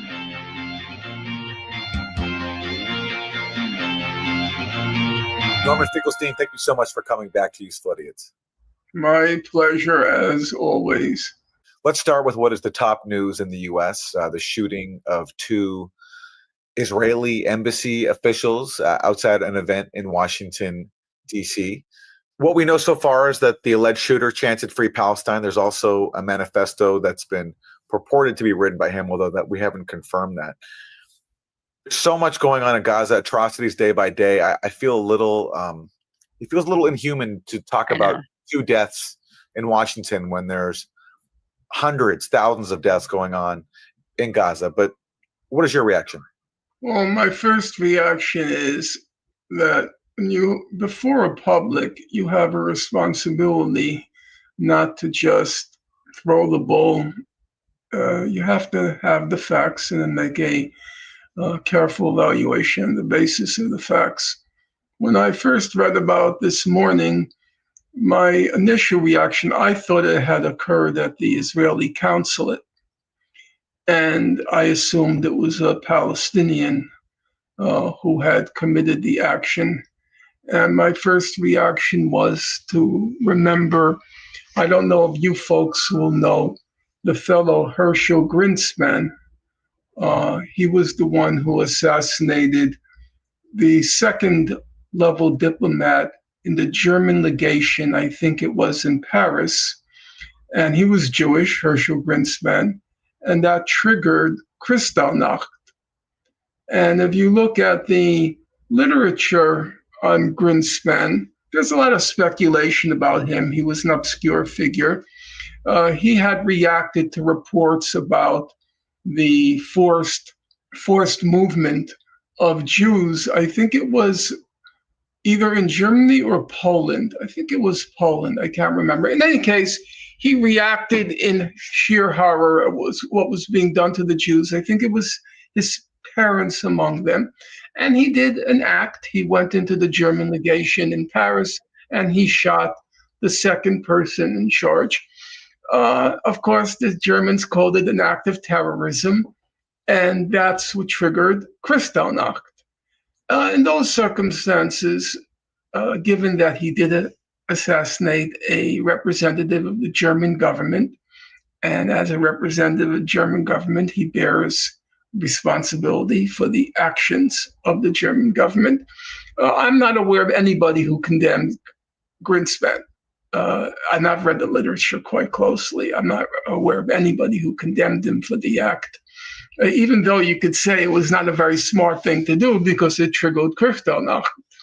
When you say aware of anyone who condemned him, who are you referring to? I mean, historians. I mean, that was yeah. it triggered Kristallnacht. So obviously, there's a lot of talk about that incident, or a lot written on that incident. So that was my initial reaction, but then that turned out to be wrong because of two things. It didn't occur in the Israeli consulate. It occurred apparently in front of a Jewish museum in Washington. And secondly, it's unclear at this point whether the alleged perpetrator or whether he was even aware that these two people worked in the Israeli consulate, or they just happened to be in front of that museum. So that throws a large number of variables into the equation. I did read the alleged manifesto he wrote, everything alleged because we really don't know. And I have to say, it was at quite a high level of sophistication. He talked about an incident in Guatemala with a Guatemalan doctor who was operating on some patients, and then the Guatemalan, what were they called back then? They weren't called terrorists, paramilitaries. They came into the hospital and they killed the patient. And the doctor commented about how he sees the murderers walking in the streets all the time with that heartless grin. And then he talked about an incident with a figure who was very famous in my generation, the Secretary of Defense, Robert McNamara. The Vietnam War was famously called McNamara's War. And somebody who sought revenge on him. And I know the Vietnam War like the back of my hand, and I wasn't even aware of this incident.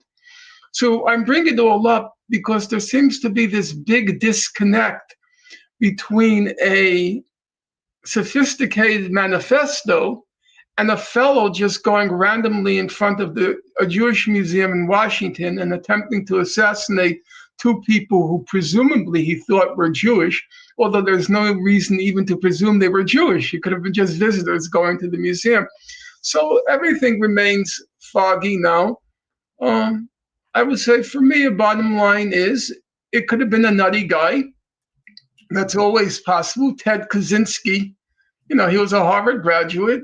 The manifesto he wrote wasn't altogether crazy, but he embarked on a crazy project, one by one assassinating individuals who he believed were responsible for bringing us to the point of destruction. So it could be a smart guy with a crazy project. It could be a crazy guy with a crazy project.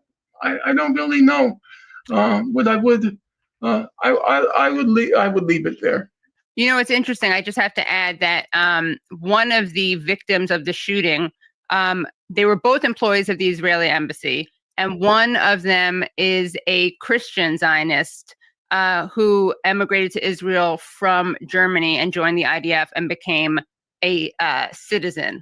I wanted to though talk about the way this incident is being responded to, and then of course we're going to talk about what the media should be talking about, which is the murder and starvation of Palestinians. In fact, I believe Asal Rod tweeted out something very clever like, so this is what media coverage, wall-to-wall media coverage looks like. It's been a choice up until now, implying that, the wall-to-wall media coverage of this killing is what we should have been seeing about the killing of Palestinians. But here's one response, which comes from Florida Congressman Randy Fine. Let's hear how he responded to this shooting. The fact of the matter is the Palestinian cause is an evil one. Yeah, and Congressman, there is a ceasefire deal on the table right now that the White House is hoping both Israel and Hamas will sign on to. Does this shooting change anything when it comes to the course of the war or the negotiations to end it? Well, I think it speaks to the importance of the only end of the conflict is complete and total surrender by those who support Muslim terror. In World War II, we did not negotiate a surrender with the Nazis. We did not negotiate a surrender with the Japanese. We nuked the Japanese twice in order to get unconditional surrender. That needs to be the same here. There is something deeply, deeply wrong with this culture, and it needs to be defeated. So how do you respond to that, Norman? How do I respond to that? Well, the logical conclusion is that we should just nuke the whole Arab world if it's the quote unquote culture, Muslim culture, fundamentalist culture. I don't know what he has in mind, but the logical conclusion would seem to be that we should just nuke the whole Arab world and that would solve the problem. I don't really, honestly, you reach a point of derangement where it just doesn't seem sensible to engage it. He has the right to say whatever he wants, but to invoke the atomic bombings of Hiroshima and Nagasaki in light of the killings of 2 individuals in Washington is just a degree, a magnitude of derangement and insanity that it's very hard to engage. Yeah. One should try, I think, to stick to factual issues and not psychiatric ones. The problem here is that people like that are not only members of Congress, as Randy Fine is, but inside Israel, that kind of thinking is very dominant. You have Israeli politicians openly talking about how every baby in Gaza is our enemy. And unfortunately, these views are widely held. I mean, what are your thoughts on Israel right now in terms of its place as a unique society on the spectrum of lunacy, of just collective insanity, in the same way that Nazi Germany was an example of just outright collective insanity? Where do you situate Israel in that right now? To be perfectly honest with you, as I should be, I do meditate on that question a lot. And I'm not really sure if my historical scope is sufficient to make a balanced judgment. What I would say is the following things: nothing in extenuation, just putting it in the right historical context. There was a very good book written probably about 30 years ago now by a fellow named John Dowers, Dowers. It was called War Without Mercy. And it was a description of the kinds of language, public presentation during the US war with Japan. And it was on both sides. The Japanese demonizing to the point of satanic description of the US, meaning everyone in the US, and the US doing the same thing with the Japanese. If you read the book, it's very, very ugly. How the US depicted the Japanese, the attitudes towards the tortures of Japanese, the glee at, for example, the incineration of Tokyo during World War II. I mean, glee. Then if you read about our own Indian wars, as they were called, the kinds of insanity that came out of very respected figures, even in retrospect, if you read Theodore Roosevelt's The Winning of the West, it's a 5-volume work he wrote, and his descriptions of Native Americans will make your skin crawl, I believe. So in that respect, you can't say Israel is completely aberrant in the historical.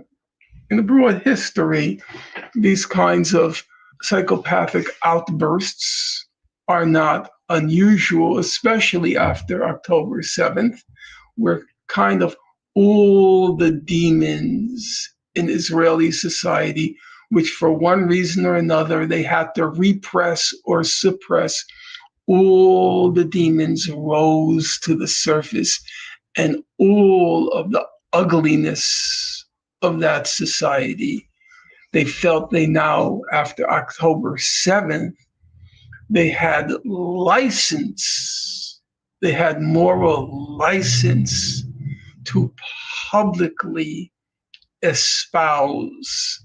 I think a lot of it was repressed. It was there. If you scratched the surface with any Israeli, their loathing and contempt for Arabs in general and Gazans in particular. It was there, but there was always, it's a Western country, so there was a veneer of being civilized. And what October 7th did was it enabled the Israelis to free themselves from that veneer and for all the demons to rise to the surface. I would say, on the other hand, I would say Israelis, unlike Nazi Germany, they don't have the pretense or the pretext that they didn't know what was happening. Now, I'm not saying Germans didn't know. Germans, even though it was a totalitarian state, even though they were being barraged with the propaganda of this being a Judeo-Bolshevik war that was being unleashed on Germany, that it was because of the Judeo-Bolsheviks that the German soldiers were freezing to death, literally, on the Eastern Front, and they're being barraged with this propaganda over and over and over again, incessantly. The fact is, they may not have known about the concentration camps or the death camps. They knew about the concentration camps. Did they know about the systematic extermination? There is debate about that, but they certainly knew enough to know something horrible was happening. Because you have to remember, 50% of the Jews who were killed were just lined up and shot down. They weren't in Auschwitz or in concentration camps. It was on the front.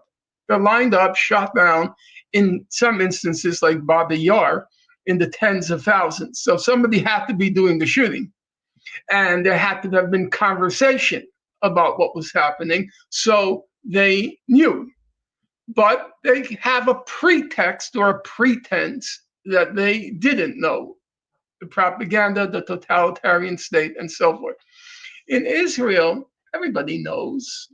You know, at the beginning, even people like Gideon Levy, who I respect for sure, even they were saying, well, the Israeli media is disguising what's happening, and the Israeli media is just an echo chamber of Netanyahu and his cohorts. And so the Israelis are poorly informed. That's, with all due respect to Gideon Levy, that's complete nonsense. Israel has the highest usage of the internet of any country on earth. The Israelis were posting on the social media what they were doing. So whatever Haaretz or Yediot Aharonot or the others were saying, the Israeli soldiers were posting and boasting of what they were doing. Every Israeli knew and knows exactly what's happening. What has happened since October 7th, it is incorrect to describe it as a state project. That's incorrect. It's a national project. Israel has a citizen army.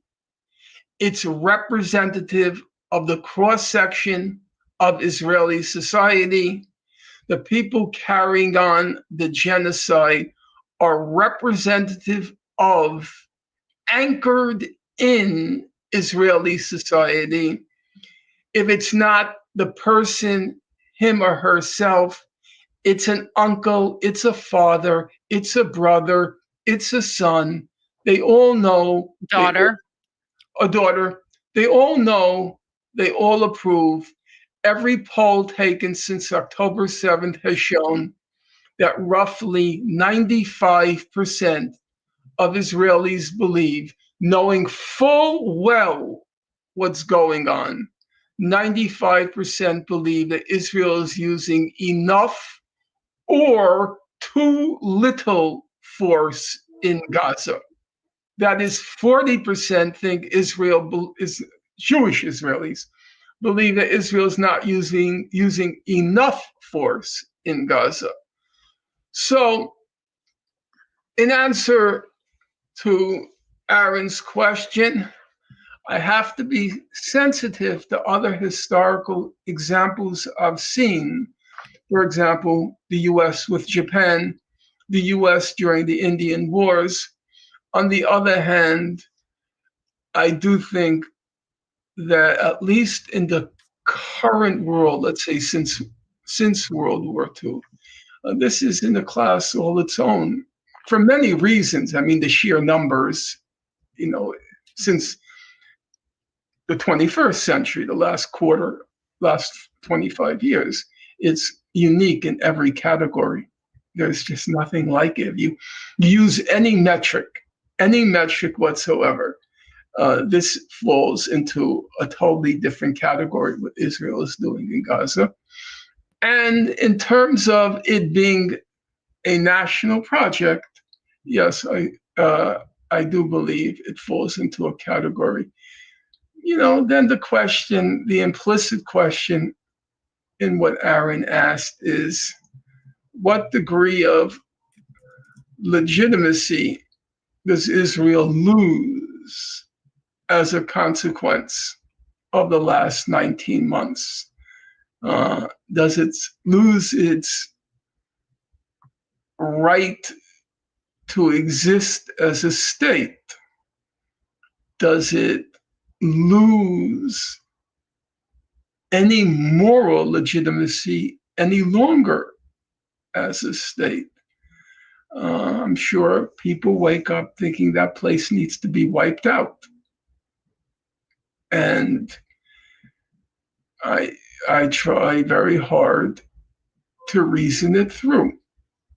What does the past 19 months mean? But you can ask yourself, Aaron, the Japanese committed horrific atrocities during World War II. I mean, they killed 25 million Chinese. That very little place called Japan, 25 million Chinese they wiped out. And we don't have to talk about the atrocities committed by the Germans. But very soon after World War II, for better or for worse, they rejoined humankind. So I don't have an answer. I suppose it's the job of a historian to ponder it. But right now, I guess now is not the time to ponder it. Right now, I think the job is to chronicle it accurately and do what one can do in the current circumstances, which seems rather limited, and to bear in mind who are the culpable characters here. Who are the culpable characters here? And to be accurate about that. Is it Trump? Right now, Trump is the head of state.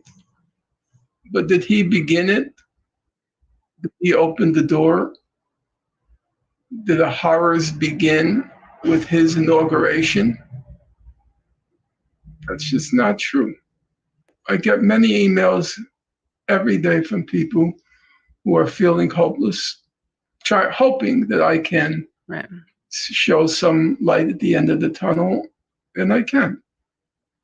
There's just something so morally abominable and this is already a cliche, and I try not to lapse into cliches, that the Times has 3 articles on this couple.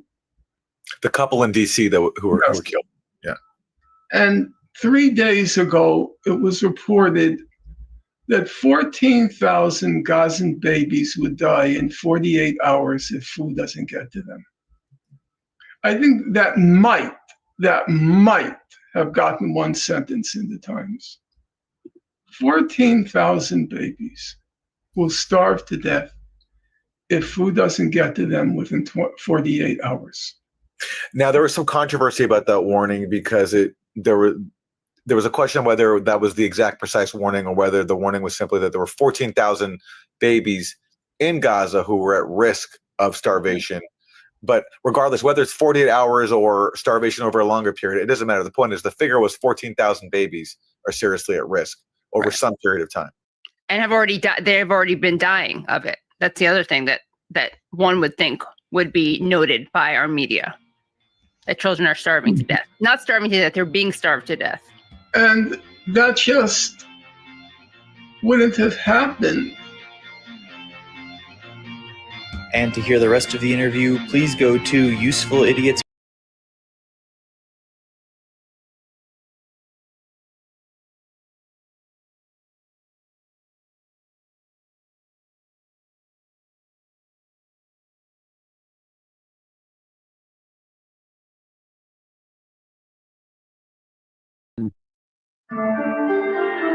Piers Morgan is now jumping ship when it comes to when it comes to Israel. This is happening. Piers Morgan turns on Israel, and by turns on, he doesn't mean he put on a skirt and started dancing for Netanyahu, because that's a different kind of turn on. But here it is. Let's listen. He has. So now it's clear to everybody that Israel, what they're doing and what Netanyahu is doing, and what Trump is doing by censoring people and kicking people out of the country that we want in the country, meaning people who have green cards or who have residency, who are here pursuing academia, and he's kicking them out. The brightest, the best and brightest that we welcome here, he's kicking them out because they cross Israel, because they wrote an op-ed for their ideas. So again, this is the end of Israel, and this is the end of Israel as an apartheid state. And people are starting to realize it because the world is turning on them. There's a brain drain in Israel. Everybody's leaving there. Their economy's crashing. And now they're realizing that they're the people that they used to claim to be fighting against. And here's Piers Morgan, and he finally realized it. Here it is. Listen, you and I have talked about this war in Gaza ever since it started, this phase of the 75-year conflict. And I have resisted going as far as you have done. Not only has he resisted it, but he shamed anybody who told the truth about Israel, and he wanted to make you genuflect first at the altar of Benjamin Netanyahu and Zionism. No matter what you said, he would say, "But do you condemn Hamas? But never ask somebody, do you condemn Israel? Do you condemn Benjamin Netanyahu? Do you condemn Zionism?" So here he is, finally got his head out of his ass. In your criticism of the Israeli government, I resist no more. I think we've reached common ground about what we view is happening and has been happening through this period of this blockade, which frankly is just starvation of the people there, including so many innocent young women and children. And I think that the incessant bombing and killing, and we don't know how many civilians have been killed, but it is on a daily basis. It looks like hundreds of people every day, with no apparent attempt, it seems to me, to have any real plan for how this ends or what happens when it ends, other than if you look at what Smodrich has been saying, probably the most right-wing member of a very right-wing government, he is talking in a genocidal language about kicking all the Palestinians out. So I think you and I have reached a place in the last few weeks where we are in agreement. But my question for you, Mehdi, is how does this end? So now he agrees with Mehdi Hassan, who told the truth one time on MSNBC, and they fired him. You remember that? He told the truth. He told the truth about Israel, and they fired him immediately. Yeah. All the lies he told about Syria, all the lies he told about Ukraine, all the lies he told about Russiagate, all the lies he told about the Twitter files, and all the lies he told about Matt Taibbi. It didn't get him any purchase, because as soon as he told the truth, you don't get fired for lying at corporate news. They fired him immediately. He told the truth about Israel, and they immediately fired him. So there is not even 3 strikes, you're out. So what he's saying is that he agrees with Mehdi Hassan, and Mehdi Hassan has been calling what Israel's doing a genocide. So there it is. It's done. It's over because Piers Morgan is like the guy who runs around telling everybody they're not dressed up enough at a party. Why are you dressed so poorly? And then he realizes his schwanz has been hanging out the whole time, and that's what this is. That's what he's finally figured out. He's the he's finally realizing that it's not going to turn out the way he thinks it's going. He's not going to be on the winning side of this. That's what this is. He's finally realized that the light goes out in the fridge when the door is closed. He finally realized that. No, he's waiting to see when to jump off the ship. Yep. They all do that. They think that's called being smart. That's how that scumbag has survived to this day. Yes. He's the guy from that hacking scandal. Remember that? Yes. He was wrong about everything.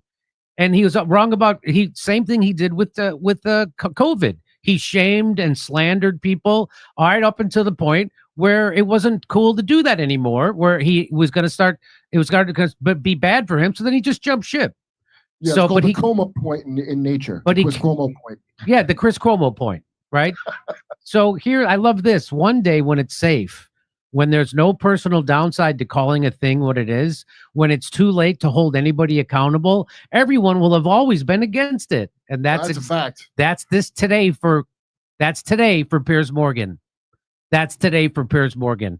I like this. I don't feel like we should let this absolve him of his complicity. I agree. Pierce is frantically cleaning up house as it seems that he's realizing being on the wrong side of history here will have devastating consequences for him and his career. Fortunately, the internet never forgets. 3 weeks ago, Pierce would have been screaming anti-Semite. That's exactly right. Because here he was doing it. Here's Jeremy Corbyn saying many in our media are finally, this is on May 16th. Many in our media are finally waking up to the unspeakable horrors that Palestine and are enduring in Gaza. It's too late. You refuse to condemn Hamas. This is on May 16th. You refused to condemn Hamas for their unspeakable horrors on October 7th when I asked you. So I suggest you shit this one out. Oh, really? Why is it unspeakable? Because the IDF did it and not Hamas? By the way, he didn't. He did condemn Hamas for the October 7th. Piers Morgan is a liar. Corbyn has repeatedly and specifically condemned Hamas and their actions on October 7th, including on Piers Morgan's show. Here it is. At every speech I've made, I've utterly condemned the killing of October 7th. It was the taking of innocent life. It was wrong under any circumstances. I don't support Hamas. I'm not a friend of Hamas. October 7th was abominable and appalling. I do not approve or support or welcome Hamas. So that's it. So Piers Morgan has spent the last 18 months asking every pro-Palestinian guest to condemn Hamas. He's never asked pro-Israel guests to condemn Israel. Corbyn refused to play Morgan's squalid little game. Morgan epitomizes the pro-Israel, anti-Palestine bias in the media. And here it is. So here's a lady carrying her dead child, and here's Piers Morgan with a microphone. But do you condemn Hamas? And here he is. Now here he is with Jeffrey Sachs saying the same thing. It just seems to me, I don't see what the end game is here. I don't see victory in the air for Israel. I see them. And that's why he's switching, because he sees that Israel's actually going to be losing this. The world is turning. And so he's not doing this because he has great moral character. He's doing this because he cares about his own skin. He cares about his future as a broadcaster. He doesn't actually have a moral compass. That's why he's for the Ukraine war and lied about it, even though he knows he's lying. That's why he's for Israel up until this moment, because it now becomes apparent to him that he's going to be on the losing side. And if it was clear that he was going to be on the winning side, he'd still be calling you an anti-Semite. So here it is. Eroding global support rapidly with what is now happening. So, and he sees global support is eroding. So now he's like, well, I gotta stop being on the wrong side. How do you see it? I agree with you. What this Israeli government is doing is catastrophic. It is a genocide. It's extraordinarily cruel. It's extraordinary. Now, just a few weeks ago, he would have stopped and said, well, it's not a genocide. And do you condemn Hamas? And that's anti-Semitic. But now the wind is blowing differently. And so he just sits there and lets Jeffrey Sachs say it. What do you want to say, Kurt? He'd go, is it? That's what he said. genocide kids. Is it bad? Is it? Yeah. Okay. Is it bad? Right. Vulgar, vicious, ugly. It's disgusting beyond imagining. The problem is that Netanyahu and his ilk and a lot of the political elite class for decades has said, we will rule over everybody. There will never be a Palestinian state. There are many motivations for that view. One is perhaps Netanyahu's view, this is the only way we can be secure. The other, which is also very popular among parts of the Israeli government, is that God promised us everything. These other people are on our land. Now, whatever you say about it, there is no end game of peace on the Netanyahu plan, because the Netanyahu plan, and this has been for decades, is to rule over the entire land. And that means ruling over the Palestinians either in an apartheid state, in other words, oppressing the Palestinian people, or killing them, or expelling them in ethnic cleansing. It's clear that all of those methods are deliberately being used now. This constant shouting, Hamas, Hamas, Hamas, is not the point at all. The point is that the political endgame for Netanyahu, Smotrich, Ben-Gvir, the leaders of this government, is to rule over the entire territory of what was mandatory Palestine. In other words, for Israel to control everything. In fact, Netanyahu makes no bones about it. He doesn't hide anything. He says, we will control Gaza. Well, what does that mean? It either means extraordinary oppression, or it means ethnic cleansing, or it means mass murder. Now, Israel's committing mass murder right now. It is as simple as that. And Israel says, well, it's about Hamas, but what is their end game that they offer? They don't offer an end game. They are very clear on the inside. I know what the end game is, because if you follow the Israeli politics, the end game is we control everything. In fact, some of this extremist coalition is so vulgarly, rabidly, violently extreme that their interpretation of, quote, God's promise to the Jewish people is parts of Egypt, parts of Syria, parts of Lebanon. They have a very expansive view. And indeed, Israel is in Syria now. It is in Lebanon now. And there are parts of this coalition that say, we're going to stay there. So the problem, Piers, is a political problem. You're completely right. It is a political problem. You're completely right. It cannot be solved by war or defeating Hamas. That's not even their purpose. Their purpose is to control all the land, what they call Greater Israel, or Yisrael Hashlemah, meaning the big expanse of Israel. It's a madness. It's a zealotry. It's a cruelty. It's nothing less than that. And there is no peace possible until there is a state of Palestine living in peace on the internationally recognized borders, which are the borders of the 4th of June, 1967, alongside Israel. What Netanyahu would never tell you, what this Doron Spielman, who was shouting just a moment ago, would never tell you, is that all of the Arab states have said, we will have peace when there is a state of Palestine. What they won't tell you is that the entire 57-member Organization of Islamic Cooperation has said, we will have peace with Israel when there is a state of Palestine as a UN member state, properly constituted. And in fact, and you know I hang out at the United Nations, more than 180 countries of the world say this, with a population of more than 95% of the world population. There is a madness, a sickness of the Israeli government, this extremist, cruel and zealot government. But the tragic part is the United States. It is supporting it. And here's the Greater Israel Project, in case you don't know what he's talking about. So there's Israel. They want to have part of Iraq. They're already in Syria, Lebanon, Jordan, parts of Egypt.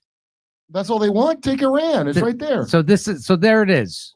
So that's take some of Saudi Arabia. So this isn't just like something I'm saying. This is their plan. It's called the Greater Israel Plan, the Great Expansion, as Jeffrey Sachs just said. This is their plan. The thing they said Putin wanted to do that he doesn't want to do. That's is right. The thing Israel wants to fucking do. Exactly right. So good to see Piers Morgan finally realize that he's on the losing side and on the wrong side of history. So that's good. I guess the whole time. And he, well, I don't know if he knew that I think he was thinking that it would go on indefinitely, or maybe he just thought, yeah, maybe he did know. Maybe he did know eventually this was going to turn out like this for Israel. But at the time, it was better for him to go along with the establishment. So whatever the establishment does, he goes with it. He went with it during COVID. He went with it during Russiagate. He went with it during the Ukraine war. I'm sure he did it with Syria. I'm sure he was with it on Iraq. And sure, here we are. He said, is it wrong to kill children? He said, Tucker Carlson said, that's despicable. And that's horrible. He goes, is it? Is it? You don't Yeah. say something like that unless you're that type of dude. Yeah. So there's nothing there. So anyway, it's good. But again, it's helpful that he did this. So good for him. Kudos to him. Coffee. Follow me.